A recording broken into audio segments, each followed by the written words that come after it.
I don't know you guys, you don't know me, so I'm going to give you a brief introduction so we get to know each other, and then we're going to walk a little bit of a journey together tonight. I grew up as a preacher's son. My father was a pastor for 30 years in the community I grew up in at the same church. My grandfather was a pastor. My great-grandfather was a pastor. Before he became a pastor, he was a bootlegger. I don't know if y'all know what that means down here in Louisiana. I don't know if y'all do a lot of moonshining down here, but in Franklin County, Virginia, in the foothills of Virginia, we were famous for bootleg, and my grandpa was a tobacco farmer and a bootlegger. He met Jesus Christ at a revival meeting that he got suckered into going because he heard there was a cute girl there, and just honest how it happens sometimes. And he got saved, and it changed generations of my family. So my dad and my grandfather grew up in a completely different environment because my grandfather had an encounter with Jesus Christ, and Jesus Christ not only changes your future when you meet him, he changes everything for your family. It is generational blessings that come down. Well, I ran from Christ and what he was calling on my life for 20 years because I had grown up in a preacher's home. I didn't want to be a pastor. Matter of fact, I wanted to be anything but a pastor. And if you're around me long, you'll find out I got a little bit of a rebellious spirit. So always growing up, everybody told me, you're going to be a preacher. I'll show y'all. So I didn't want to be a pastor. I ran from that. I got into heat and air conditioning. I ran a heat and air conditioning company for 17 years. It was pretty successful for me. I made really good money. I was really comfortable. I had a wife, 3 kids, lake house, all the things the world tells you you're supposed to have. And I was miserable. And my family was falling apart. It was like a top that was wobbling. It hadn't fell yet, but it was getting ready to. And my wife ends up in a hotel room in another state. We're separated. I got 3 kids. I don't know what to do. And me and God have a moment. In that moment, God said, yep, you did all you could with your life. Now what you got? You've gained everything the world tells you you're supposed to have. What's that look like? So I started a different journey. I went about selling my Corvette and my Harley, my big camper, my Dodge Mega Cab. Yeah, all those things. I'm bragging a little bit. Sorry. I thought that was what the world was about. I thought that's what made you happy. I promise you it'll make you miserable because you can have all the stuff in the world, but if you lose your soul and your identity, what have you got? So here's what I've learned over those past couple of years. That took place about 6 years ago, maybe 5 years ago. In that time span, over the next 5 or 6 years, I still did heat and air conditioning, but I sold my business, went around the world, started traveling, doing missions work, building orphanages in different countries and clinics, and did that for a minute, came back home, and God gave me back the business I had sold. I had sold it. I got back home. The man who had bought me out had passed away. His wife gave me my business back. So for 2 years, I ran my business, made the most money I'd ever made, invested that in ministry. For the last 5 years, I've been pastoring. For 3 of those, I was pastoring and running a heat and air business. Then one day God said, look, when I called Elisha, I didn't tell him to put the oxen in the barn. I didn't tell him to get somebody up to run his oxen and his plow. I said, kill the oxen, burn them, and move on. So I gave my business away, and I've been full-time pastoring since then. I started pastoring with a group of 14 people 4 years ago. Last Sunday, we had 863. Amen. What will God do? But what I found is there was a verse of Scripture that completely changed the way I live my life. And this verse of Scripture, when I tell people, they look at me kind of cross-eyed, and they're like, really? That's the one. When Jesus was 12 years old, and he got left in Jerusalem, and his mom and dad, his mom and Mary and Joseph had left, and they had traveled a couple days, and then they realized Jesus wasn't with them, which, by the way, makes me feel better about my parenting skills. I've lost my kids, but never for 3 days. 3 days later, they realize Jesus isn't with them. They go back to the temple. They find him, and they say, what are you doing? And he said, did you not know that I would be about my Father's business? When I understood that pastoring and leading people to Christ was a business mindset. It's not a let's stand up and have a church and hope people show up. It's not just love the people that walk through your door. It is intentionally attracting people to the gospel. It's bringing them in. I look at it like Jesus told the disciples he was going to teach them to be fishermen. There's a difference between a casual fisherman and a commercial fisherman. And you guys know that around here, right? Back at my home in Virginia, we're casual fishermen. We go out, throw a hook in, take a nap. Something bites the hook, wiggles the line, wakes us up, we'll reel it in. It's not very productive, but it's how a lot of times we do church. We just hope somebody may stop and walk in, and maybe we'll get somebody. But a commercial fisherman, they're looking at the moon phases. They're looking at the water temp, the weather. They're looking at the tides. They're looking at what are we fishing for. And them boys is using nets.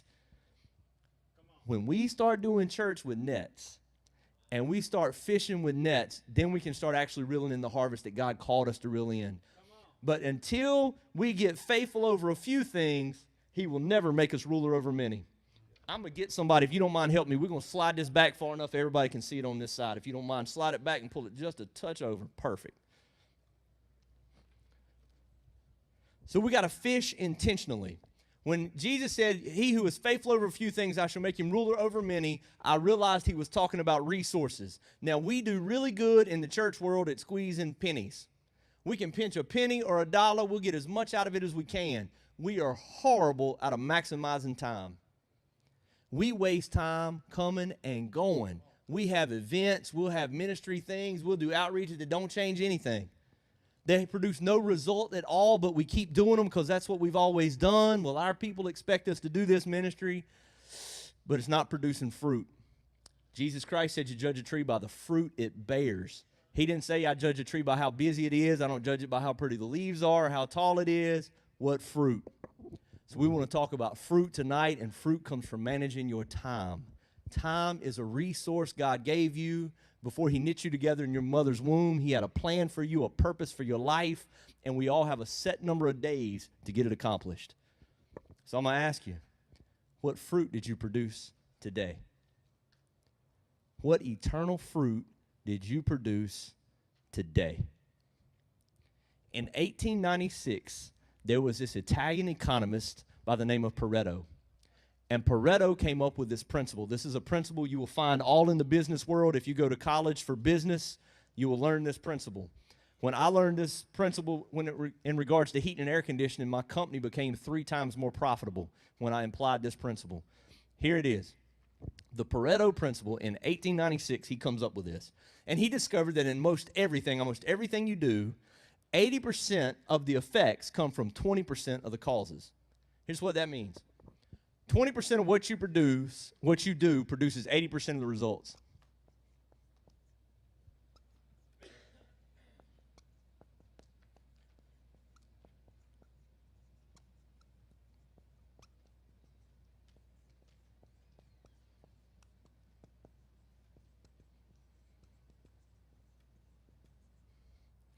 You know what that means? It means that 80% of what you do only produces 20% of the results.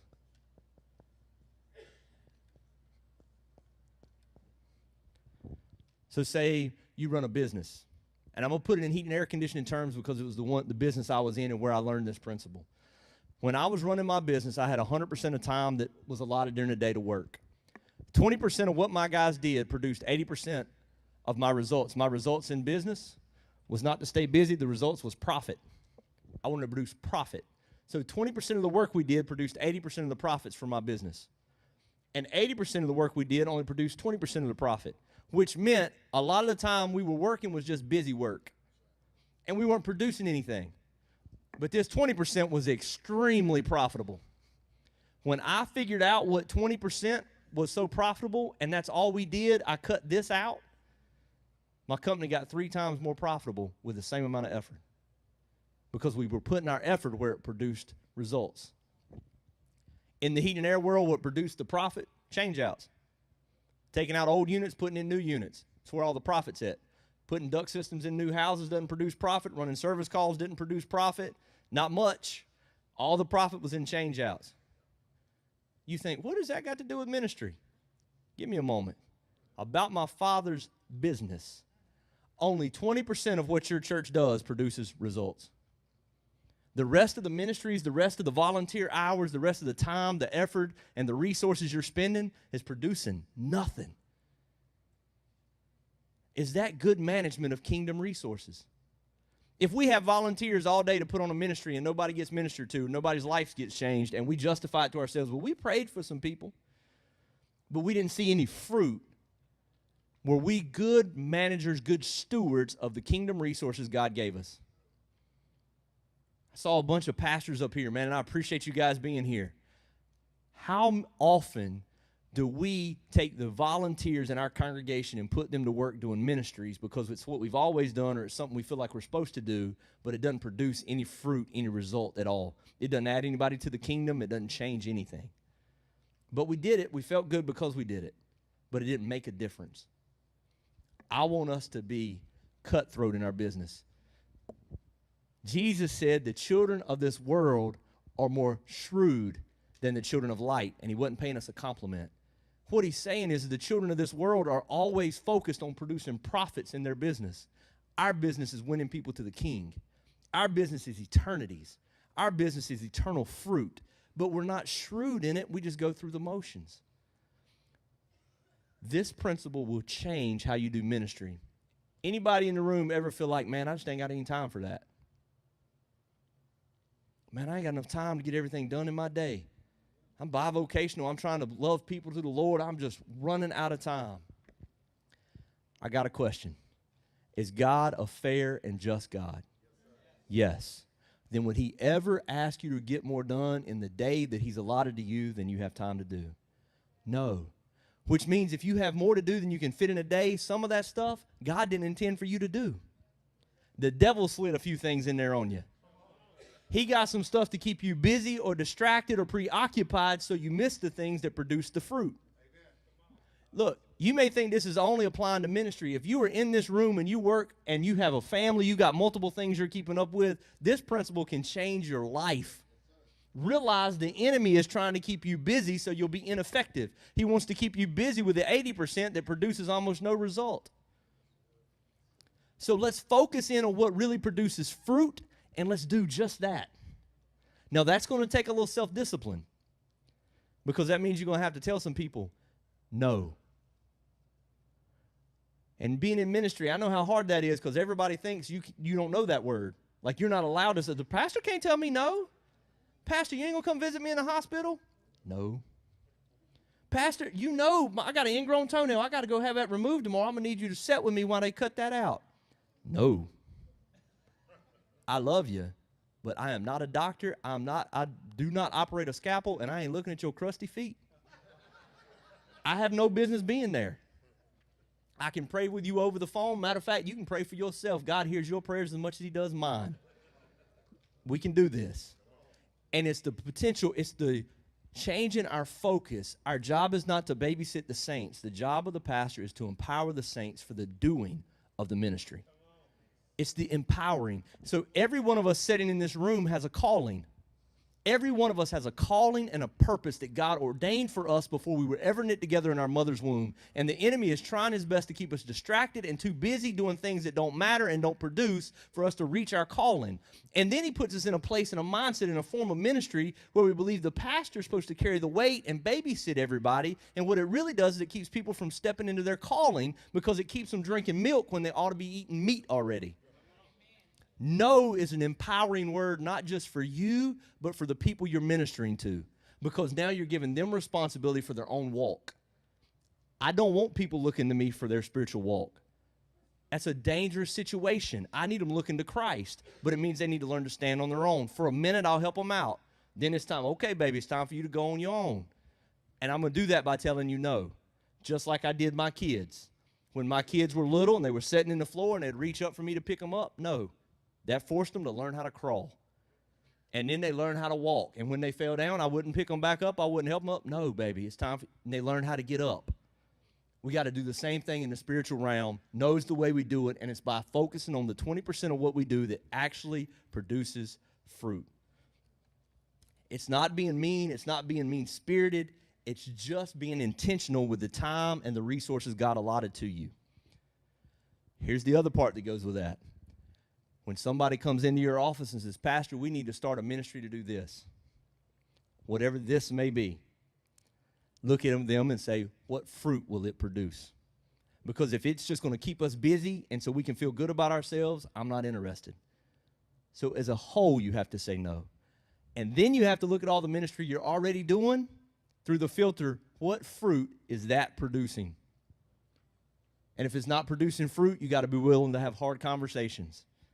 And I'm going to give you a little statement I learned. You cannot change what you will not confront.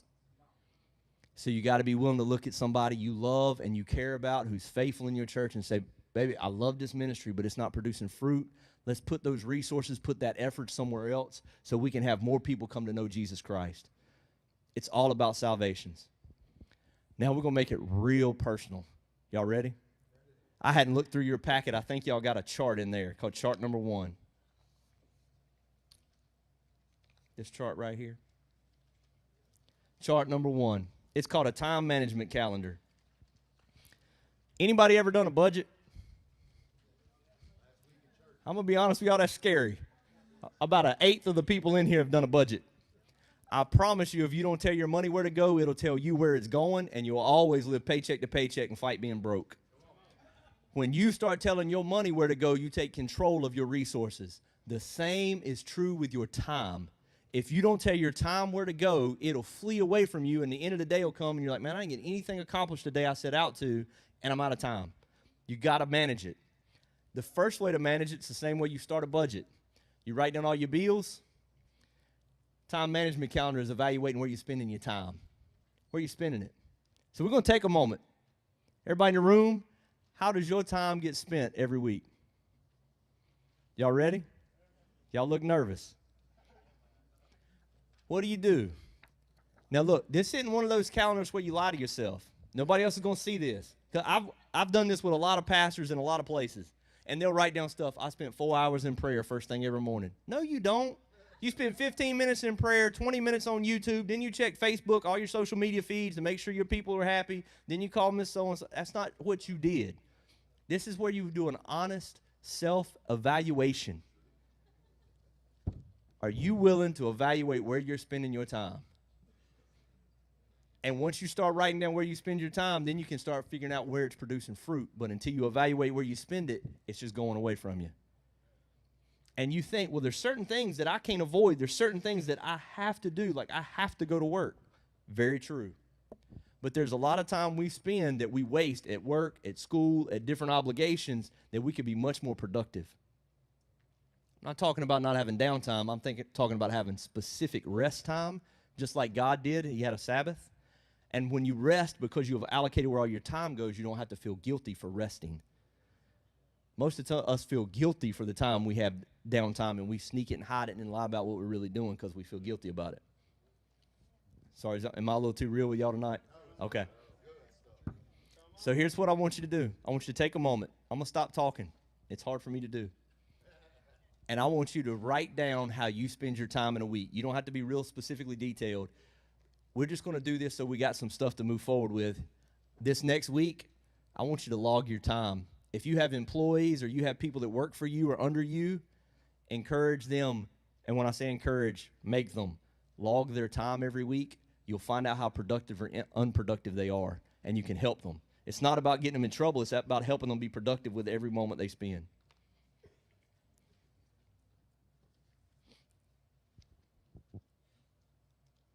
Some of y'all looking at me upset because y'all didn't think there was going to be homework.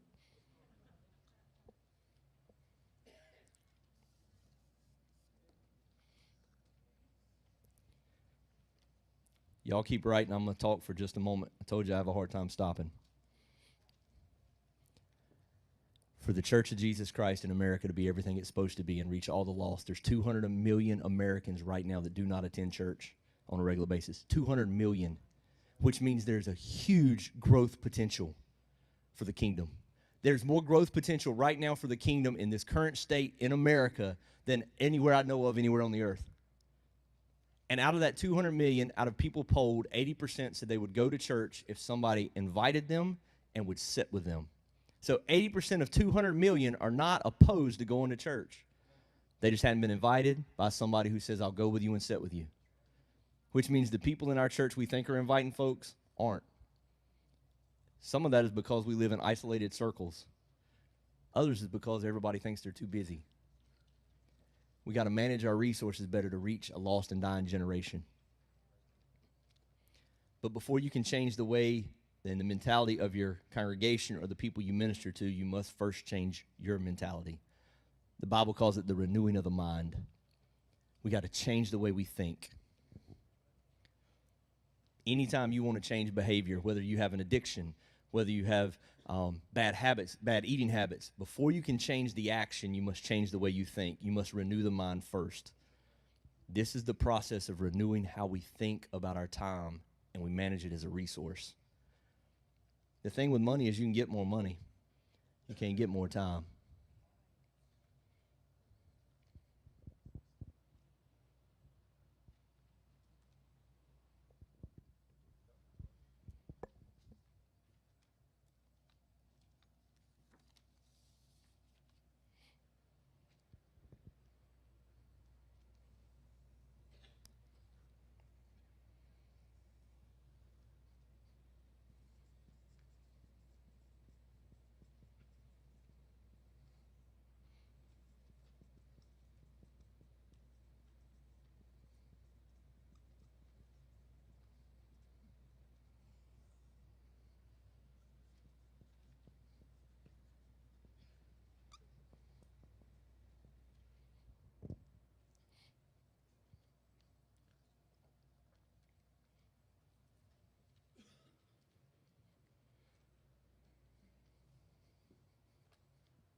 You ever been in the middle of doing something and God just kind of stirs you a little bit?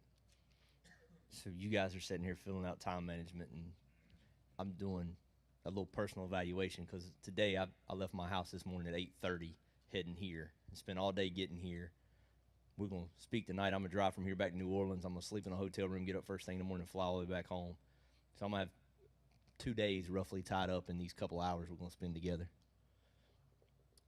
And I got a wife. I got 3 kids. I got a church of between 800 and 900 people every week that I'm pastoring, and I'm East Regional Director of Hope Center Ministries, which is drug and alcohol rehab centers, and the East Regional Director for Compassion Network, which I've got 6 churches that are under me, and we're adding 3 more this next 2 months. And so I got all these things going, and I'm thinking, okay, God, I'm spending this time here, 2 days for this couple of hours.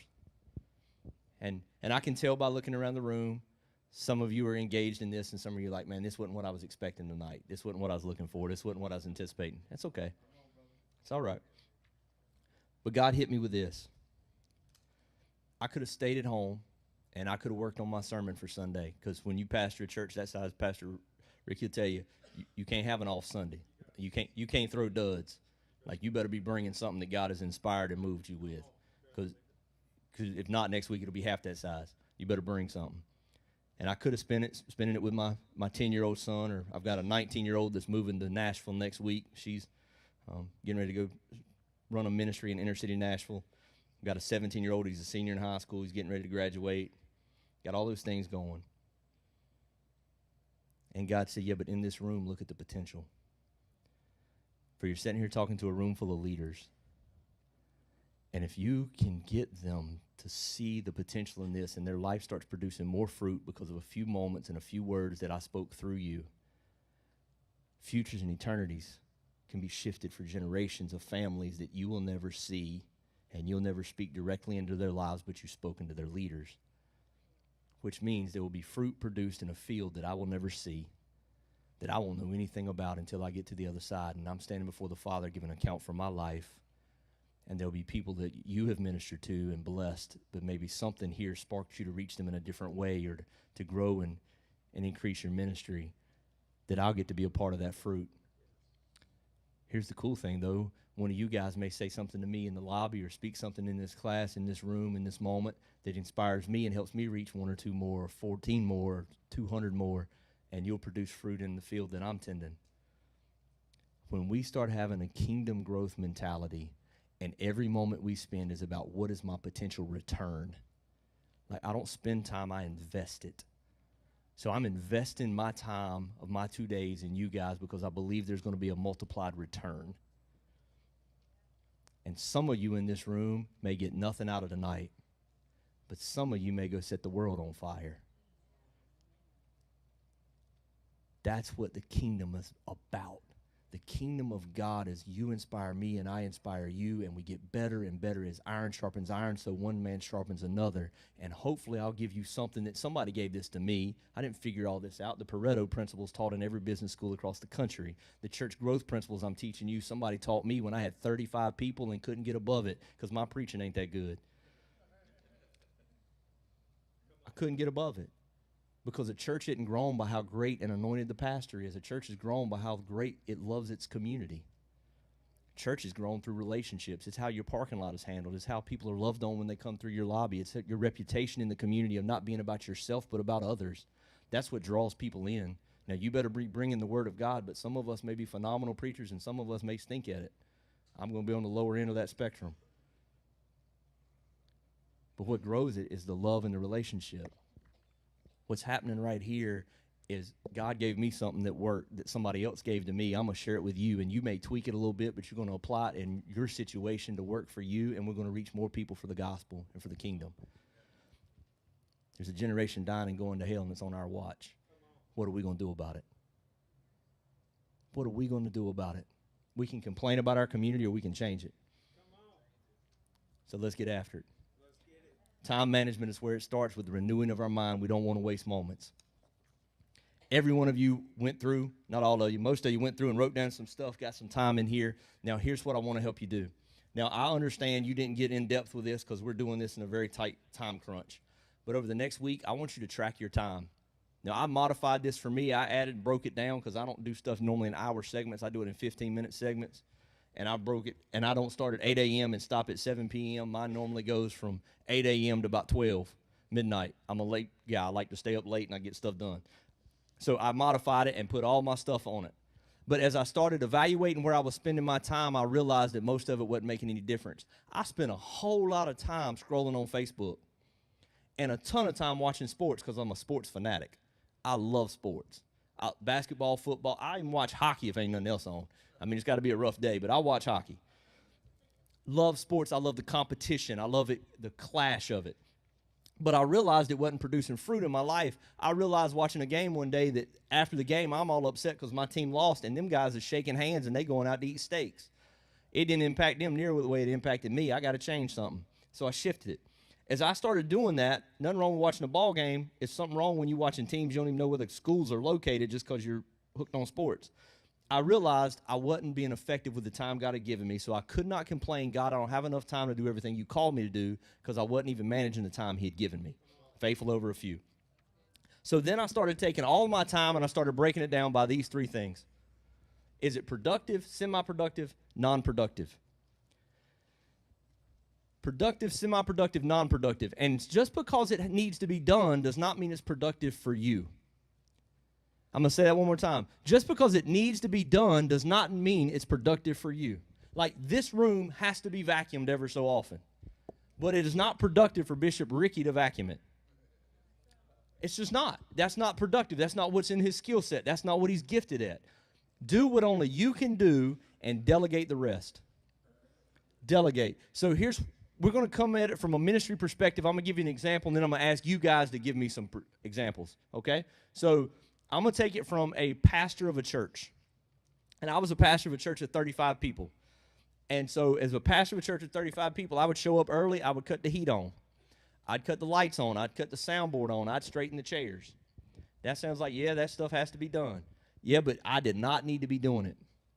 Here's why. Not because it was beneath me. Not at all. Everything I did that someone else could do, I was still in their ministry opportunities. Because God has gifted me to share the gospel. God did not call me to straighten chairs. But somebody else in their growth process in the kingdom is at a place where straightening chairs is all they can do. I need to be able to give them an objective and a place where they can serve the king and they can start developing their talents. Everything I did somebody else could do, I was still in ministry from them. When we as pastors, leaders in church, flip our mindset from thinking, oh, I hate to ask them to help me with that, and we flip it to thinking, man, I'm still in their opportunity to serve the kingdom because I'm doing it, it will change how we delegate and pass things on. So I realized that me cutting on the lights and the soundboard and the heat is not productive for me. It has to be done, but it's non-productive.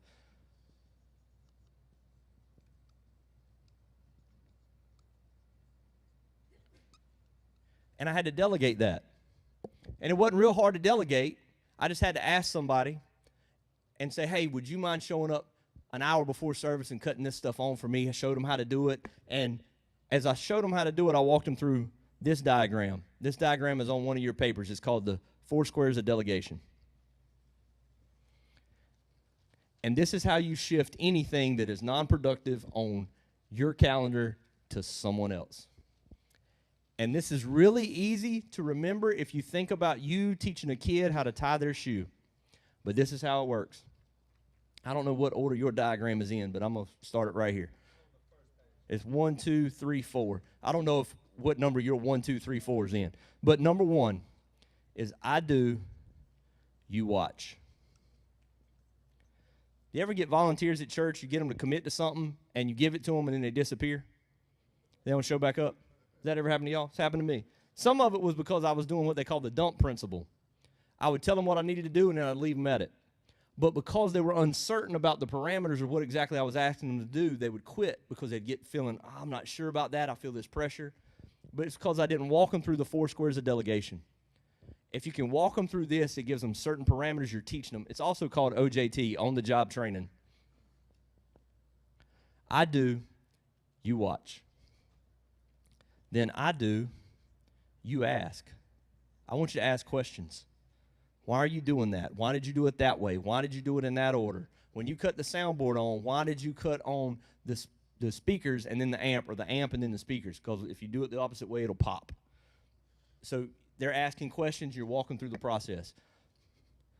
Then it's you do, I ask. Then I let them do the task, and I ask them questions. Well, why did you cut that on in that order? Why did you do that way? Then you do. This is my favorite one, and we struggle with this one. I leave. You do, I'm gone. We have a hard time because we don't trust them, or we micromanage because we're terrified if it goes wrong, oh, something will happen. You got to be willing to let go. I'm going to give you one more statement. You ready? You can have control or you can have growth. You cannot have both.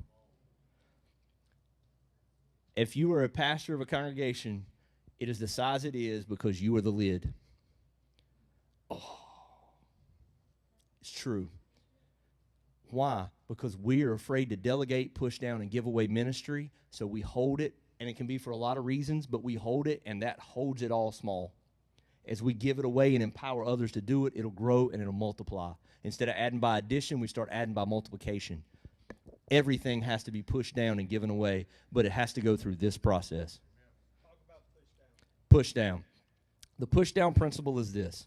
If you're in a position of leadership, you need to push down relationships. All that one's hard for people in ministry. So the average church in America is 77 people. I'm going to tell you why psychologically. Psychologists tell us one individual can only maintain 40 healthy relationships. 40. So every one of us in this room, whether you're a member of a church of 20 people or a member of 4,000 people church, you can only maintain close personal relationships with 40 people. Psychologically impossible for a human to do more. So the reason most churches are 77 is because you got a pastor and his wife. They average about 40. They may have 3 that overlap. That's why it's 77. It's the average church in America is this. I was a pastor of a church of 35. My wife is very shy. She's an introvert. That's why we were hitting 40 instead of 77. Because she couldn't maintain those relationships. It's just not in her personality. Sweet as she can be, sharp as a tack. She's just an introvert. So that was where we were at. Couldn't go past it. The only way to grow past this in a traditional church setting is then they would hire an associate pastor. And then you could add 44 more people, so they'd get up to about 130. And then they would add a student pastor, and then you could get up to about 170. But you had to increase your finances enough to add a person. That's a traditional church model, relational leadership. The push-down principle says instead of the pastor having relationships with all the congregation, the pastor now empowers leaders and develops leaders in key positions. He has a relationship, he or she has a relationship with them. They have relationship with their leaders. They have relationship with their leaders. Then they have relationship with volunteers. Then they have relationship with the congregation. Now you can be exponentially big. You want to know how people grow huge churches? It's not because they preach better than you. It's because they've got a different structure. That's all it is. I mean, Stephen Furtick's a great communicator, but he doesn't preach the paint off the walls. I've heard much better preachers in a whole lot smaller churches. Why? He's got a different structure. The structure empowers ministry because he's passing ministry down. The job as a pastor is not to do the ministry, it's to empower the saints for the doing of the ministry. So as we start empowering other people to do the ministry, then we can keep reaching more and more people, and we are leading not by us doing, but by us teaching, by the example. Jesus did this model, by the way. This is Jesus' model. He did it with the disciples. He had the 3, Peter, James, and John. Then he had the 12. Then they had the 70. Exponentially, 120 in the upper room, then 3,000. That's the Jesus model. He pushed everything down. Notice when he taught the multitudes the parables, then he would pull the disciples to the side and give them more stuff. They got more information because the closer you are to the leader, the more information, the more input, the more relationship you have. And so that is what grew the ministry, why it exploded when Jesus left, instead of like most churches, when the pastor leaves, it falls all to pieces. Give me a moment.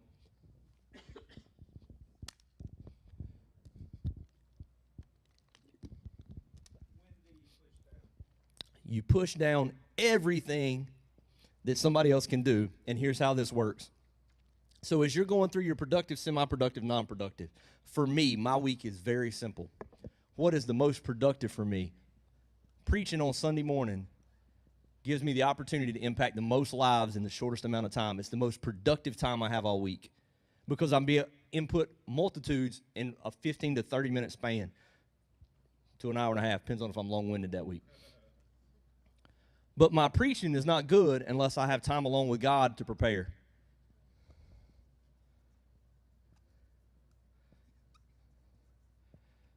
Time with God and prep. And so my sermon won't be good if I don't have time alone to prep. The other thing that will affect my sermon drastically is my family.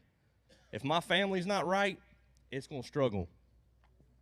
So I put my family time. My family actually goes on my schedule before anything else other than Sunday morning because I can't change that no matter what I want to do. Sunday morning's coming no matter what. Then in that, the other thing that makes maximum impact in my congregation is my time I spend with my leaders. That's what I do. It's why I can leave my church for 5 days during the middle of the week, go around and preach it and teach at different conferences and come back in and preach on Sunday morning. I do it on a schedule. I set aside time for my family intentionally, the time I'm going to be traveling, my prep time. You'd be amazed how much sermon prep you can do on an airplane. You ain't got nothing else to do, no way. I can sermon prep there, so I'm maximizing my time. So now I'm getting to a place to speak, but I'm also prepping for the next sermon that's coming. And then I develop my time with leaders. Notice what is not in my productive calendar. I don't counsel. Any preacher in the room ever get tired of counseling? Why? Well, most of the time you're counseling people that are not productive members of your congregation, first of all. Second of all, they ain't going to do what you tell them to do no way. If they listen to good advice, they wouldn't be in that spot. It's true, and I know there's people in the room who's had counseling. Hey, I've had counseling from a paid counselor because I paid for it. I did what they told me to do. When it's free, that's about how much I value it. The same way people value your time as a pastor when you're counseling them, it's free. So they're listening to it. If you tell them what they like, they'll do it. If you don't, they ain't going to do it. I don't do counseling. I have a stack of cards of Christian counselors in my community. I'm like, look, I'm a pastor. I'm not necessarily a counselor. You may have some stuff I don't know how to handle. This is who I'd call. If they are not willing to pay for the counseling, they ain't going to change no way. And you say, well, what if they can't afford it? I've had that situation. And the guy that told me he couldn't afford it was standing there smoking a cigarette while he told me that. Pastor, I just can't afford counseling. I said, really? That's a $6.50 pack of cigarettes you smoking. That's the third one today probably. You can afford what you choose to afford. If it's a priority to you to fix it, you'll choose to fix it. And if it's not, you ain't going to listen to me no way. I mean, the truth is everybody in America is telling you what you smoking is going to cause cancer, going to kill you, and you ain't listening to that advice. Why are you going to listen to me? And if you smoke in the room, I ain't mad at you. That's your choice. No problem. My advice ain't going to change nothing. My statement tonight about it ain't going to affect you one bit. I don't do counseling. And look, now, was there a time when I had to? Yes. But I started pushing it off quickly. If it's not producing fruit, get it off your plate. You say, well, what about pre-marriage counseling? That's a great question because I'm not marrying anybody that I won't do pre-marriage counseling with. And I don't do counseling. I don't do weddings. I ain't had a single soul saved at a wedding ever. And I know, well, you got to do a wedding. You're a preacher. I don't do weddings. That may be a little hard line. There are people in my congregation who want to get married. If they want to get married right after a Sunday morning service with no pomp, no circumstance, I will perform the wedding. And we'll figure out somebody in my staff to do the counseling with you. Other than that, I don't do weddings. Why? Because they eat up a Friday night practice, half a day Saturday. By the time it's all said and done, I got 15 hours in a wedding prep. That's 15 hours I didn't get to study, 15 hours I wasn't with my family, 15 hours I wasn't preparing for the message that's going to impact a multitude of people on Sunday, 15 hours, and all you wanted me to do was show up and do a 15-minute ceremony and get out the pictures. At what point is it producing fruit? And I know that sounds cold, and you're like, that's hard. I shall be about my Father's business. And there are retired ministers in our community who love doing them. So I push them to them. They make $100 off of it or something. They're excited to be a part of it. They want to do the ceremony. Everybody's happy. I don't do them in our church. Why? Because our church building is being used for the producing of fruit. So we've got a little chapel down the road that, sorry if anybody's a Methodist, but it's a Methodist chapel. It's beautiful. It's a beautiful old 1800s chapel. It looks great for weddings. We push everybody that way. Why? Because it's not being actively used. Now we are. There's a point in time when you've got to give an account for every single resource God runs through your life. It's your moments. How am I going to look my 3 kids in the eyes and say, you know what, I can't come to your soccer game. No, I'm not going to be there for you. No, I'm not going to have that conversation with you. I got a wedding to do for some people that don't really attend my church, but their cousin came one time last year.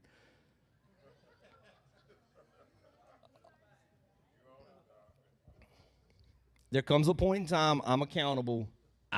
Now, if I'm at a church of 50 and there's somebody who's vital and part of my congregation, they're in my leadership, yes, I'll do the wedding. We're still not going to do it at the church. We're going to find a different venue because the church is set up for the ministry and there's other things going on. We'll do it at a different venue, but I will do it for my leaders. Other than that, I don't. Funerals. If you're not leadership in my church, I don't do funerals. I push those to some retired pastors or people in the community who would love to do them. Now, funerals I would do way before I do a wedding because I have seen people saved at a funeral. But it ain't often. I mean, I ain't seen too many people get to shouting with the Holy Ghost at the middle of a funeral. I've seen it once, but it scared me. I'm not going to lie. I thought the guy was going to get out the coffin. It was just one of them moments. Amen. Hey, because I know it can happen. I've been around the world and seen some amazing things. I knew it could happen, but I wasn't really ready for that guy to get back up while I was standing there. I wasn't prepared. What I'm saying is not there's anything wrong with doing a funeral or a wedding.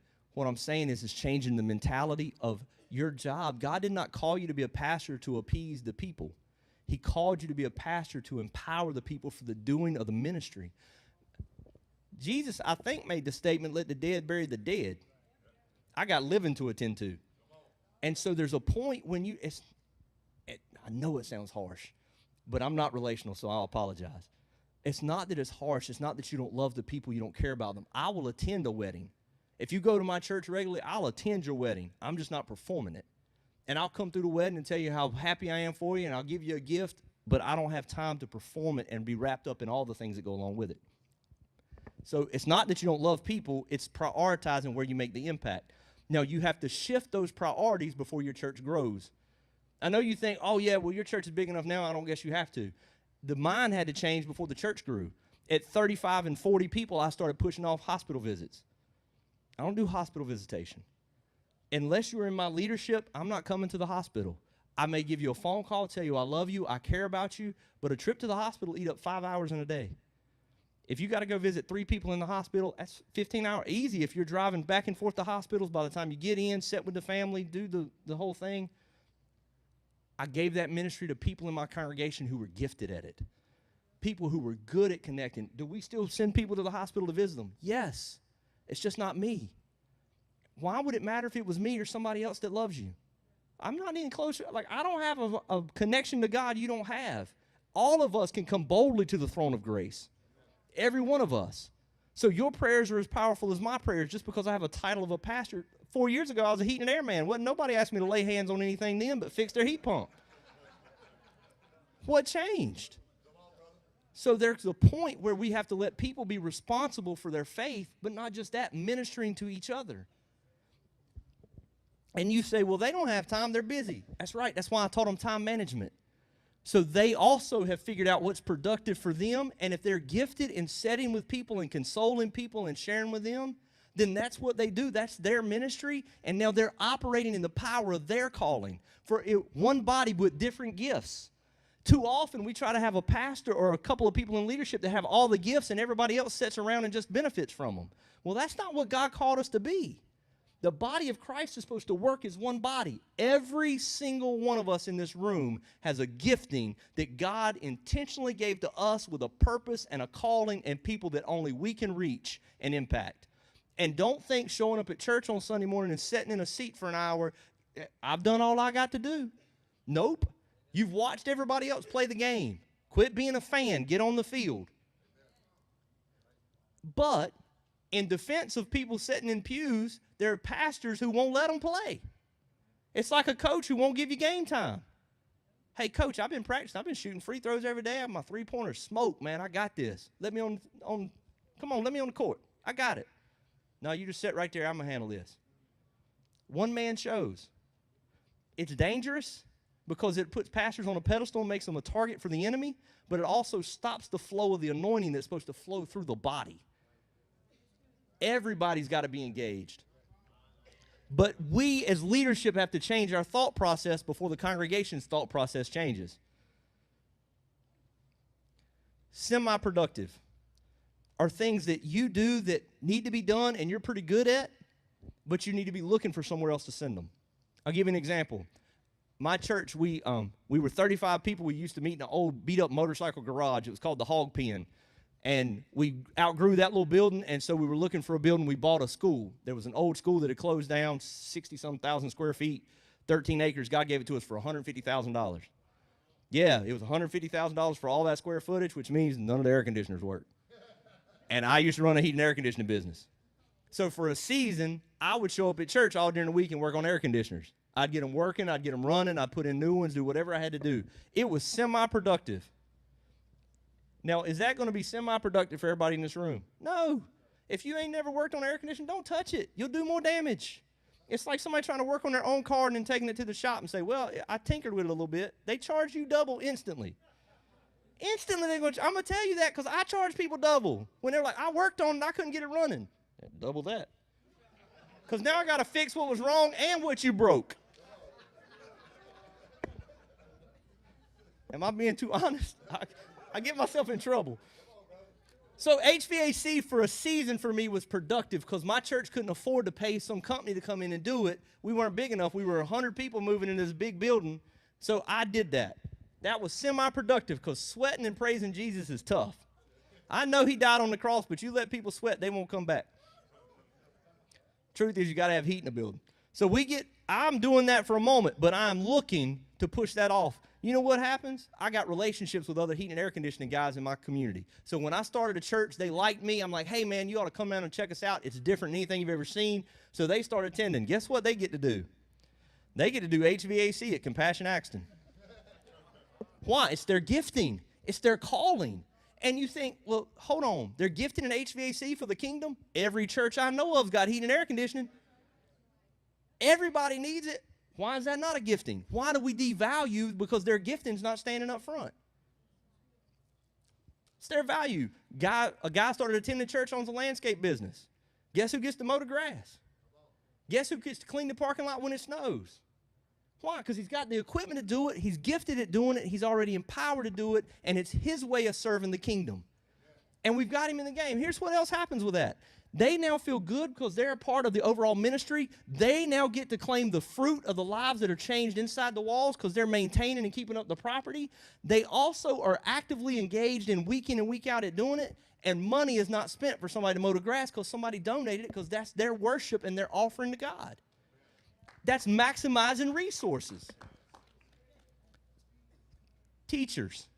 A family comes to church and they're both teachers. Both of them are teachers. He's a math teacher. She's a science teacher. They come in. First thing I want them to do, hey, you guys interested in helping teach the kids?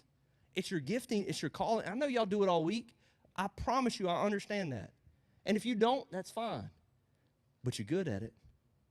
And if you're gifted in that area, why wouldn't you use your gift to bring glory to God? And you can teach kids to do math and science. Why can't you teach them who the Creator is? And then you get them involved in ministry using their gifts they're already good at, and they're empowered to build the kingdom. They're building fruit that they would have never built because they'd have sat in the pew and listened to me teach, and they're probably better communicators than I ever will be. They do it for a living. Get them in the game. Every person that walks through your doors has a calling and an anointing, but we've got to give them and find them what they're good at and give them and empower them to do it. Our job as pastors is not to do the work of the church. It's to empower everybody that comes through the door to find their place in the kingdom.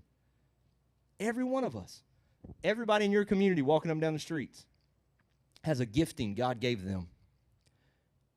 And he's looking for somebody who can see the potential in them, not the problems in them. I'm going to give you something right here. Leaders see potential, not problems. When you see a person, don't see them as they are, see them as God intended them to be. And you can speak into their personal vision, and they will help you do anything. Because you're speaking into their potential, into their promise. Look at every person and their potential.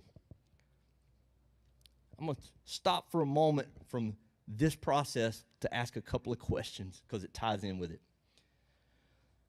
Leaders who develop followers pay attention to the bottom 80% of your congregation.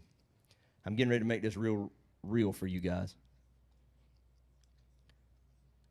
80% of your congregation only produces 20% of the results, correct? That's a proven fact through the Pareto principle. It's been proven through time. Then why do pastors, leaders in ministry spend so much time with the bottom 80%? And if you do spend time with the bottom 80% of your congregation, what you're producing is followers. Jesus didn't call us to produce followers. He called us to produce disciples. Here's what disciples are. When Jesus talks about fruit, here's the beauty of fruit. Fruit meets an immediate need. You can eat it, it fills your stomach. But fruit holds seed, which is unlimited potential.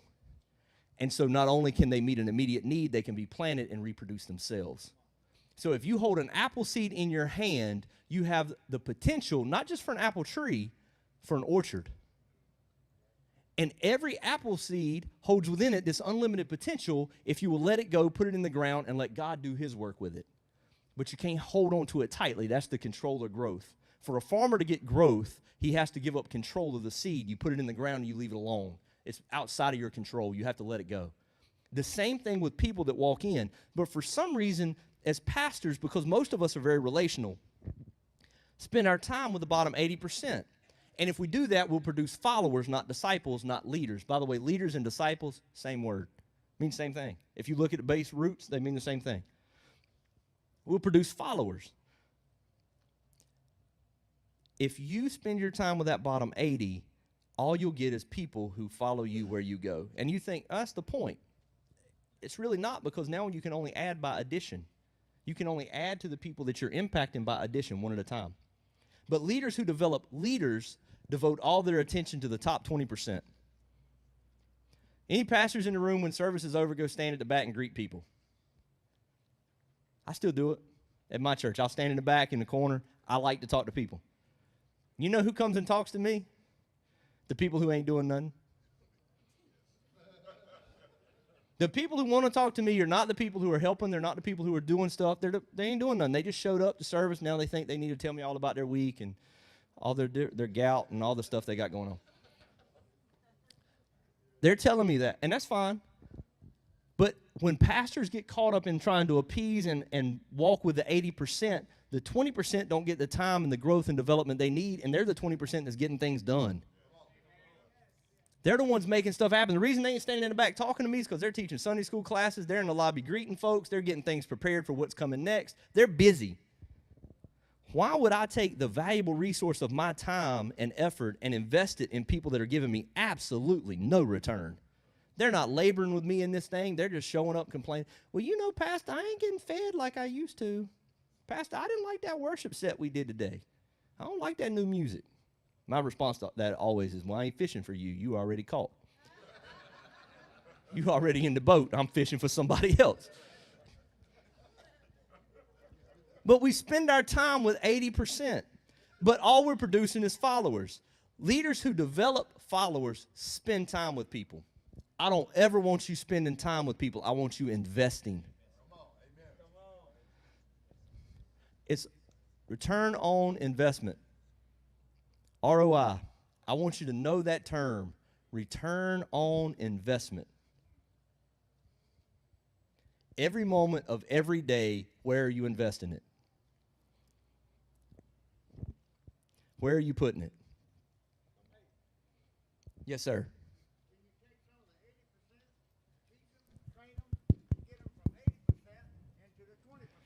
Yes, but you don't do it by spending time with the 80%. You're doing it by spending time with the 20%, and these people will pull up. Here's what I mean. That's a great question. If you spend time with the 80% trying to develop them into the 20%, what you'll do is you'll burn out and you'll wear yourself out. You'll feel like you're always trying to drag a locomotive.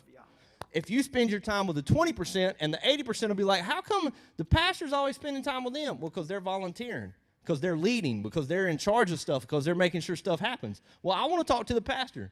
Go get involved. Put in work. I spend my time with people who are on the same mission I am. So when you're on my mission, we're trying to reach the lost. When you're giving me effort, I'm spending time with you. All of a sudden, everybody in the 80% wants to be in the 20. Now, some of them will make the jump. Some of them won't, but they weren't going to make the jump anyway. But you will never talk them into the 20. They have to be inspired into the 20. And they're inspired in by watching everybody else move. It's a servant's mentality. Everybody has the potential of being in the 20, but not everybody has the grit to get there. If you want to develop huge impact, if you want to increase your territory, prayer of Jabez.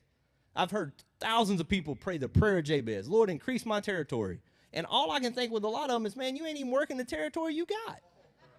That'd be like a farmer who got 50 acres and he's plowed 3 acres. He's got some seed in it. Lord, give me more land. Why? You ain't using it. Maximize it. Leaders who develop leaders grow by multiplication. I want to give you one more thing. Oh, not one more. It's going to be a bunch more, but I'm going to catch this one on the way through. If you add a volunteer at your church, if you get a person who's sitting in the pews to become a volunteer, now they have a task, a role, an objective.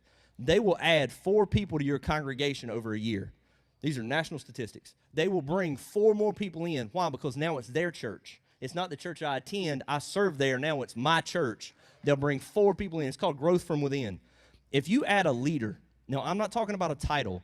I'm talking about develop a leader who now has a calling. They have an area they're in charge of, and they're passionate about it.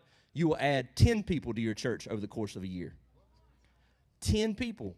So if I have somebody who's in my parking lot and they're greeting people in my parking lot, they're doing a great job, they're organized, they're always there, they're consistent, and they develop into the leader of my parking lot.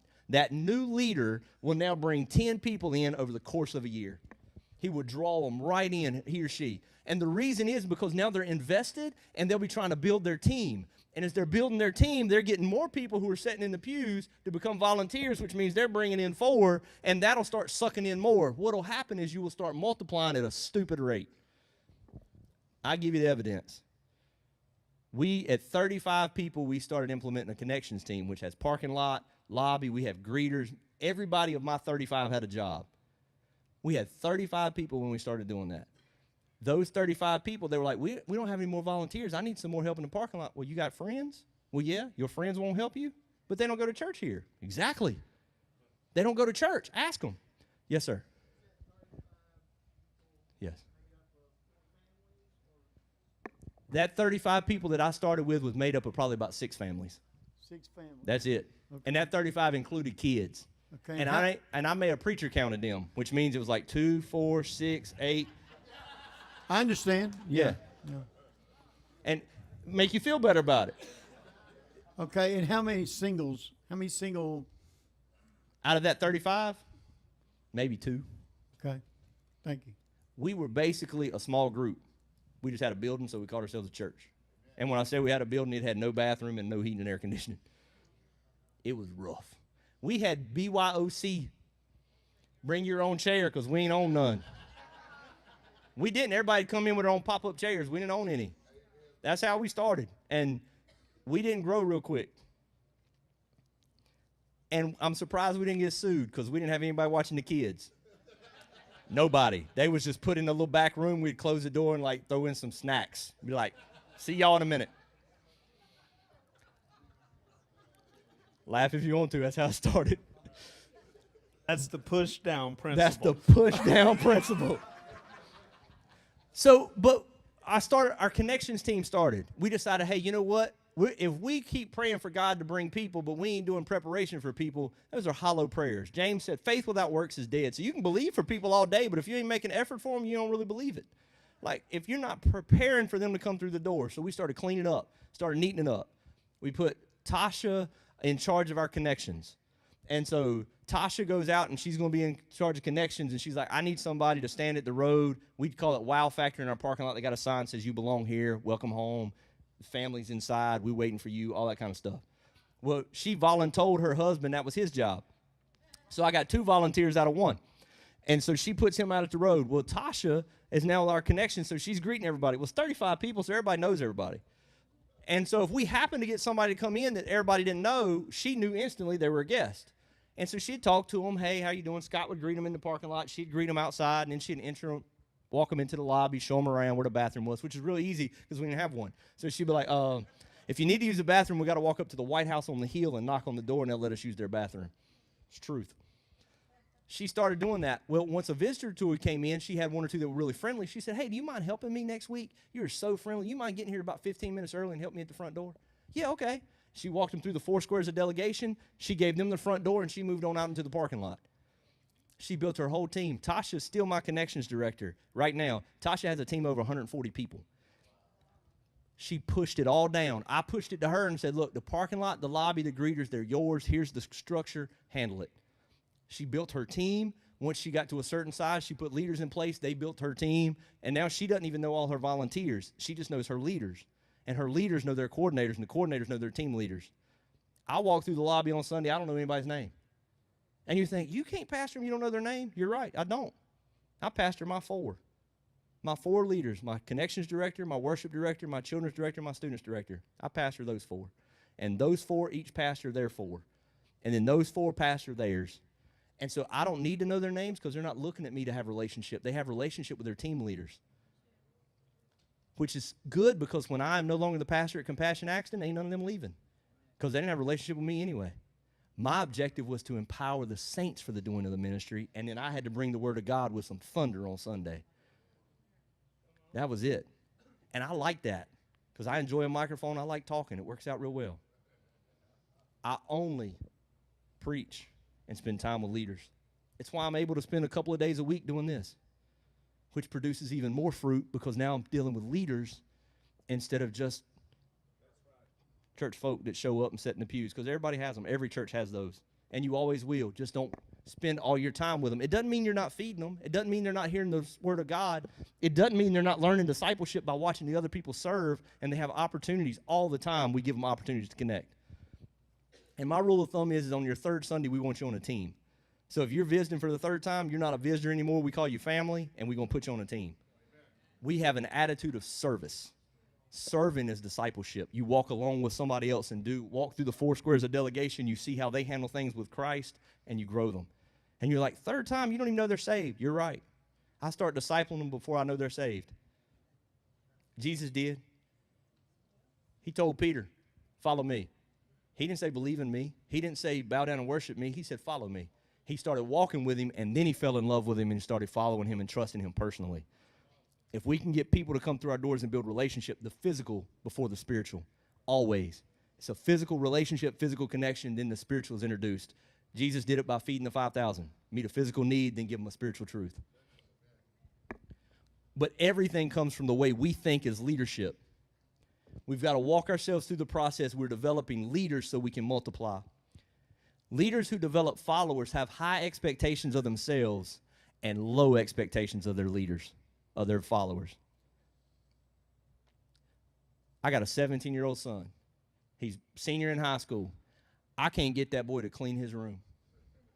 He's 17. I can't get him to clean his room. He goes to school every day, gets himself up. He's got a job at Chick-fil-A. He's on the soccer team. He goes to practice. He does all this stuff on his own. I cannot get him to clean his room.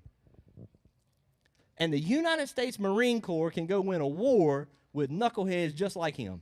18-year-old boys ain't going to win a battle all day. Why? Expectations. The expectation is your bed's going to be folded. It's going to be able to bounce quarters off of it. Your boots are going to be polished. You're going to be in uniform. Your gun's going to be clean. And you're going to run in even when they're shooting at you. That's the expectation. There is no ifs, ands, or buts. That's what's happening. So in that expectation, they rise to meet it. And the same kid with that higher expectation will run into a wall of bullets when I can't get him to get out the bed and clean his room. Our churches are slam full of people that had no expectations set for them, so they meet our expectation. When we don't have high expectations for the people we're leading, we don't set a standard for this is what God is calling you to do. He's not calling you to set. He's not calling you to be fed. He's calling you to a place of action and engagement. Until we set that expectation, we will not get any result. But we've got to think, man, if I set that expectation, they'll quit on me. They might. But if they're going to lay around and not do anything, they won't going to do nothing no way. So you can appease them, and they can keep showing up and stroke your ego because you got 30 people to talk to instead of 20 people to talk to, or we can build the kingdom. And I had to get past Seth Robertson's insecurities to grow. My insecurities held my church at 35, not my lack of preaching skills, not anything else. It was because I was scared to give away relationships. I was scared to give away responsibility.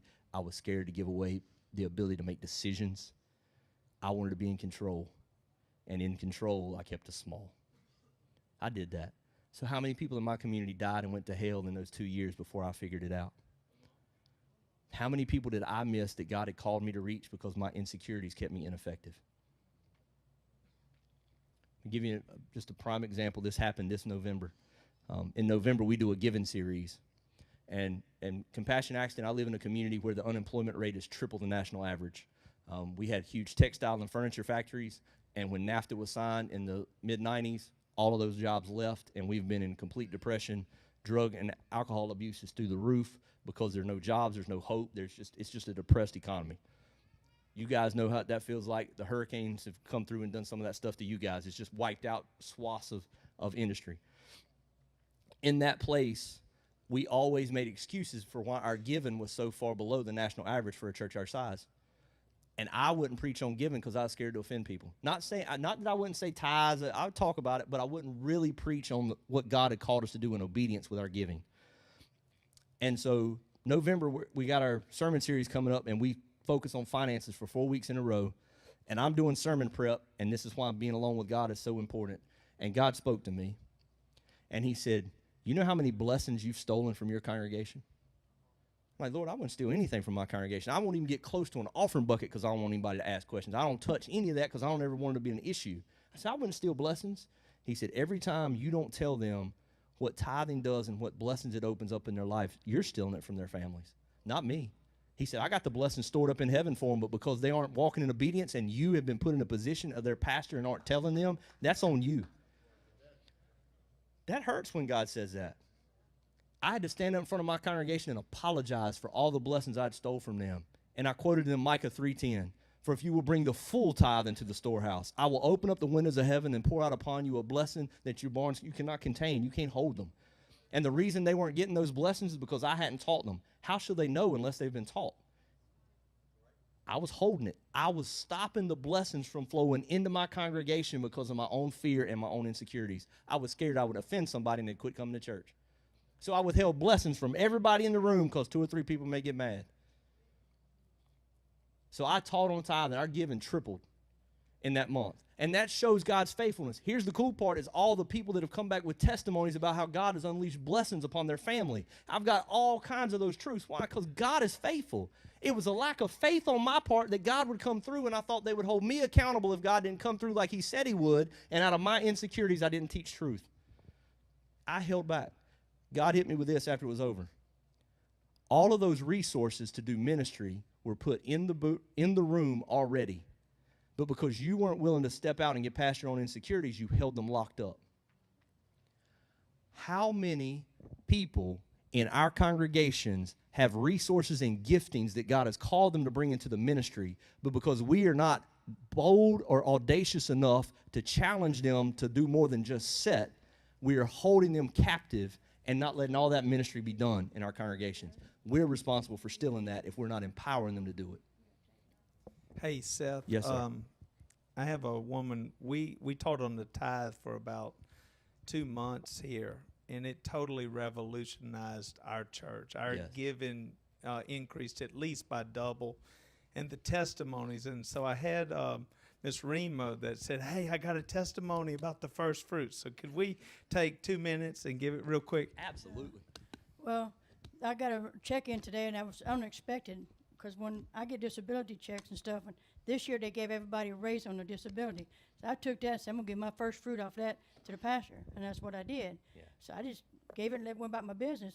I got a check in the mail today, and I couldn't figure out what they was giving it to me for. So I left it on the table for my daughter, and she explained it. Said, Mama, they're giving you the money because you did everything the doctor wanted you to do, and you kept on being persistent about what they tell you to do, like go get x-rays or whatever. Yeah. You did everything, and some people don't do that. I'm like, well, that's stupid. If the doctor tell you to go do something, you don't want to go do it. That's stupid. So they rewarded me today for it, and I just sold it back into the man of God. That's phenomenal. Here it is. Here it is right here. So Amen. Praise the Lord. Because God is faithful. And now you've transferred that responsibility because you've been obedient. It goes from you to the ministry. And I hold that as a pastor. I take that seriously. Like our back parking lot is gravel. So if it rains or snows, it's a mess. We have tow straps. But it's $200,000 to pave the back parking lot, and God will not allow me to put $200,000 of kingdom resources in our back parking lot yet. And I don't want to. So I just told everybody, look, for $200,000, y'all all buy y'all some $10 rubber galoshes at Walmart, walk in them, and then put on your pretty shoes and come on into the sanctuary. We'll be okay. And our chairs don't match in our sanctuary. Our sanctuary seats like 600. The chairs are 3 different colors. So we just keep it dark, nobody notices. But I got to give an account for those resources. Man, you can sit in an off-color chair. It ain't going to matter. It doesn't change anything. If it doesn't produce fruit, I'm not investing in it. It doesn't change. So we invest where it produces fruit. The reason it's so tempting as pastors to spend our time with that 80% is because they're the loudest. They're the whiniest. They normally demand our attention the most. But they're also the easiest to lead. Because no matter what you tell them, they'll say, okay, pastor, okay. They'll listen to you. Leaders will say, I got a better idea. What about this? But Pastor, what about us doing it this way? You have to be willing to say, you know what, I don't know it all. I don't have all the answers. I need my leaders to look at me and say, Pastor, I'm not sure about that. What about this? And we can talk it out and we make each other better and stronger. And so it's harder to lead leaders because you have to be comfortable being wrong. Well, you hear from God. How can you be wrong? Trust me, my wife tells me I'm wrong all the time. It's amazing. I'll preach, she'll amen me, she will shout me down, and then I get home and I don't know nothing.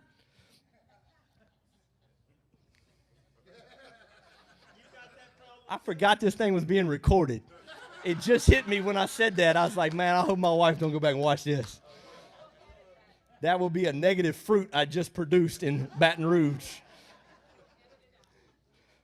All right, let me get back on point before I get in trouble. The bottom percent are needy. The bottom 80% make us feel important. The bottom percent make us feel like they need us, so it strokes our ego. Pastor, I need you to pray for me. Pastor, I need you to come do this. And we can say we get tired of it, but we respond to it.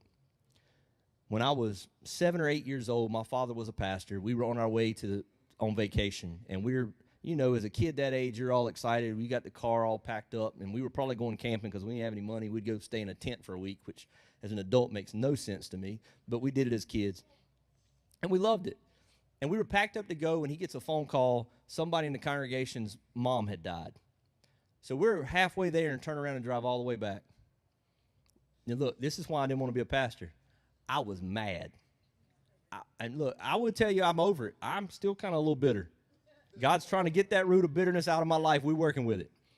I'm still upset. So my father turns around and goes back and performs the ceremony for this woman that passed away and walked with this man through all this stuff. The man attended our congregation. The woman didn't, but his mother didn't. He does the funeral, does all that, cut our vacation short. During that time, he led this man's brother to the Lord. He did a lot of stuff for this man's family. My father gets ready to leave the ministry at that church, and he's going to go to Israel as a missionary. He's going to move overseas. Him and mom are leaving, which I still can't believe he convinced my mom to leave all 8 grandkids and go, but they become missionaries in Israel. When he announces he's leaving, this man turns on him and cuts the church to pieces. Church went from 280 all the way down to 100 people. Now, it wasn't just this man. It was some other stuff, but he was a key figure in it. And it hit me. My father sacrificed his family. He sacrificed moments with his kids. He sacrificed moments he could have been doing other things that produced fruit to go and meet a need this man had. And when it was all said and done, none of that mattered. But what did matter was the bitterness that got produced in a 7-year-old that determined that I wouldn't want to be a pastor for 20 years. See, sometimes it's not just what we're willing to give up ourselves. It's the roots we're sowing or the seeds we're sowing in the people who love us when we're neglecting them to go do ministry. Every moment you decide to spend ministering to someone came from somewhere. And if it's not going to produce fruit, are you really willing to spend it? Am I saying everybody you go out of your way to minister to will do that to you? No, not at all. And is this guy a bad guy? No, he wasn't. The enemy just used him in a moment when he was scared. The truth is he was scared because the spiritual father he was so dependent on was leaving, and he panicked, and so he lashed out. I get that, man. It's human nature. I ain't mad about it. But I also know the impact it made in my life for years. And I look at my 3 kids, and I don't ever want them to despise the ministry of the gospel of Jesus Christ. So if I'm going to miss a moment with them, it better be producing fruit. Fruit. All right, let's dig in a little deeper. So we started off, and you guys did your first chart, and the first chart you did is you wrote down kind of your time for the week. And then I broke down on the board productive, semi-productive, non-productive. I want you to take a moment and get out chart number 2 for yourself. And I want you to go through and take the items that are on your first page and start writing down whether they're semi-productive, non-productive, or productive. So take a moment and start writing the things, the tasks you have to do, and put them in what area you think they apply. And we're going to have a little bit of open discussion here in just a moment.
give you a hint. If you got 50 things under productive and nothing under non or semi, that's not an honest assessment.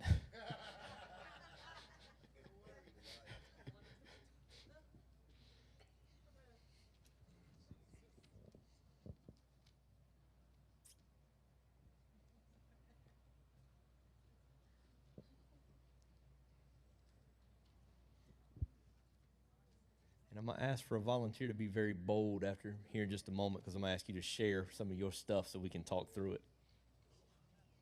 And if I don't get a bold volunteer, somebody will get voluntold.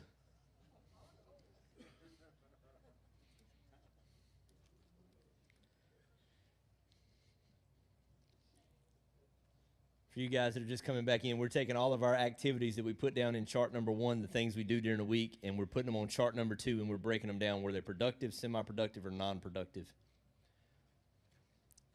I gave you some examples of productive for me earlier. I'll give you one of the things that I found out that is always in my non-productive category, but I have a tendency to keep doing it, and it's called angry. I get angry, and it has never been productive for me, ever.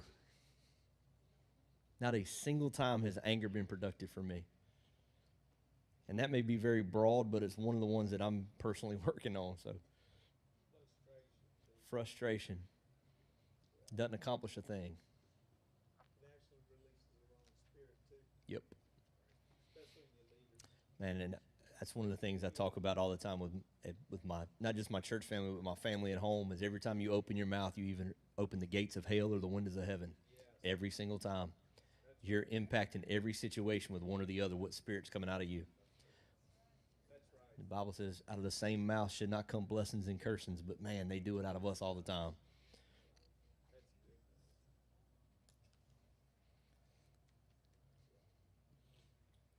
good. But I justify it to myself. Sometimes I deal with people who don't understand what the windows of heaven look like. I need to give them the gates of hell. I'm like, they need that. Don't act like y'all don't justify it too. Lord, they needed a little hell and damnation right now.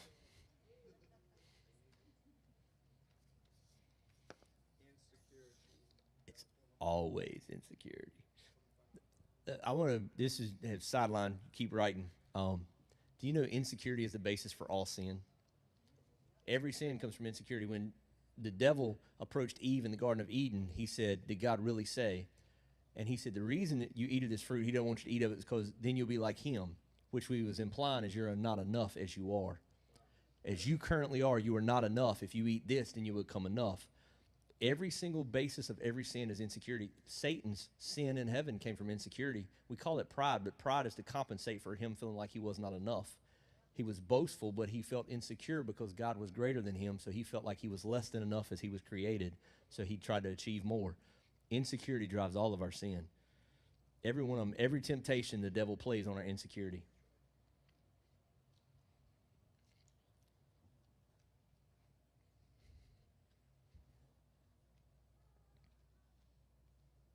That wasn't a part of the training. That was just a little bonus. Insecurity drives control too. Yes, absolutely. It drives we have to control it. It drives our need to have every relationship. It drives our need to be needed. It drives us to be ineffective with our time because we need somebody's approval. Yeah. My mother, being a pastor's wife for 30 years, she threw baby showers for people she had never met. I'm like, Mama, why are you throwing a baby shower? They don't go to our church. Yeah, but their aunt does, and they expect me to, and so I'm going to throw a baby shower. Well, she ate up her time, all this effort and energy. I was like, why? Well, I don't want them upset. Heaven forbid somebody be upset with you. I promise you, you cannot go through this life without making somebody upset. Yeah. Hey, Jesus upset everybody everywhere he went, and he was perfect. That ought to tell you something.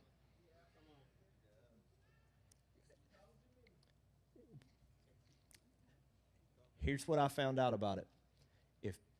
If I let people's opinion of me drive my decisions and my actions, I'm actually giving them control. And if I let somebody say something to me to make me mad, I've given them control of my life. And I usually am giving that to people I don't like, I don't care for, who are already aggravating me. Why in the world would I give them control? It's why the Bible says when somebody does something to you and return it with kindness, it's like heaping hot coals on their head, because you're saying you can't control me. You can't determine how I feel about you, if I love you, if I care about you. I don't care what you do. So you're taking back control.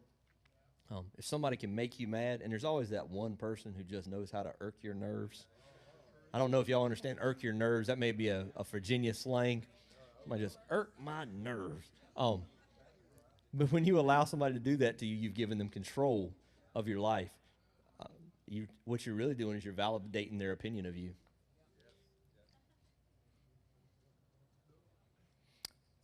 All right, so chart number 2. Productive, non-productive, semi-productive. Let's look at this chart very honestly. Let's evaluate this for ourselves. There are some things that are on this chart that need to be done, but they're not productive.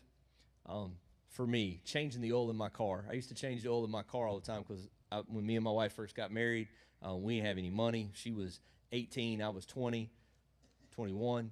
We got married. We didn't have any money, so I changed the oil in my car. Well, I was doing heat and air conditioning for a living, and I would get off work and rush home and change the oil in my car. Well, by the time I bought the oil filter, got the car out, drug all the tools out, I'd spend 3.5 hours piddling with the car, changing the oil, and I called myself doing something, but I felt real manly doing it. You know, like oil on my hands. I'm like, yeah. Felt like I'd done something. And then I realized I get an oil change for $19. By the time I calced it all up, it was not a productive way for me to spend my time. And I felt good about myself when I did it, which means I was feeding my insecurity because I felt more manly and masculine when I did it. But the truth is, it was cheaper and easier for me to let somebody else do it, plus I shifted liability to them. And I would have been better off to work an extra hour overtime and let somebody else mow my grass, let somebody else change my oil. It's the way you have to change the way you think. Anybody grow up in a household where this statement was made, if you want anything done right, you got to do it yourself? I promise you, that's the most ignorant statement ever made, and I have made it many times to my children, which means I forgot again we was being recorded. My 17-year-old is going to use this against me. But the reason it is because how arrogant is it of us to think the only way to get it done right is for us to do it, and it permeates a mindset that if you do it, it's not going to be right, so I need to check up on you, go behind you, or either just do it myself. I'm better at everything in this world than anybody else is? Come on now. No, absolutely not. Look, we tried to homeschool our kids one time, and that works for some people. It didn't work for us. Well, I do not like kids, not even my own. I mean, I love them. I don't particularly enjoy them. A middle school kid is a terror. I was getting ready to call them demons, but that may be a little heavy. But y'all ain't met mine. But in middle school, kids are brutal. I don't like them. Why am I homeschooling them? That's not my gifting. I graduated in the top half of the lower 1/3 of my class. Out of 128 graduates, I was 126. And the only reason I was 126 is because the other 2 didn't graduate. And I'm trying to teach my middle schooler math. I don't know what he's doing. What am I thinking? But it's because I thought I can do it better because I want to save them from the environment they're in. Well, the environment and them getting good education was better than me keeping them at home teaching them nothing. Because the truth is we're supposed to be in the world, not of the world. Isolation is not the answer, and it wasn't for my kids. Now, look, it may be a perfect situation for you to homeschool. It may work out great for you. I'm not judging that at all. I'm just saying for me, it didn't work. It was not an appropriate placement of my time. So in everything, if we'll look through, how do we make an impact and a difference with every moment we spend? So we've talked through that about 15 different ways, but you got to be honest with yourself. Now, there's some things that are on my list that I do every week that are not what I would consider productive. They don't produce anything great. I fold clothes at my house. I do the laundry and fold clothes. I do not consider that productive. I don't like doing it, but I do like wearing clothes. So at some point in time, somebody's got to do it. And not only do I like wearing clothes, I got a 19-year-old daughter. She better be wearing clothes. So I'm going to make sure there's clean clothes to be worn by my kids. That's what I do in my house. I wash and fold the clothes. Now, you may think, well, what kind of fruit does that produce? Well, it doesn't necessarily produce the kind of fruit I want to brag about, but it does produce my kids having clean clothes to wear. That's a part of my responsibilities. I handle it. I also like my wife to come home and she don't have to fool with it. I also don't like washing dishes. So if I do all the clothes, I don't have to wash the dishes. It's the trade-off. That's right. I chose. Give me the clothes all day. I'll fold them, put them up. I ain't doing the dishes. So my wife said, no problem. Bring home pizza. That's how it works. But it's not necessarily what I would call productive for me, but it's something I can't delegate. Now, I delegate it to my kids sometimes, but it falls on my range of stuff to do.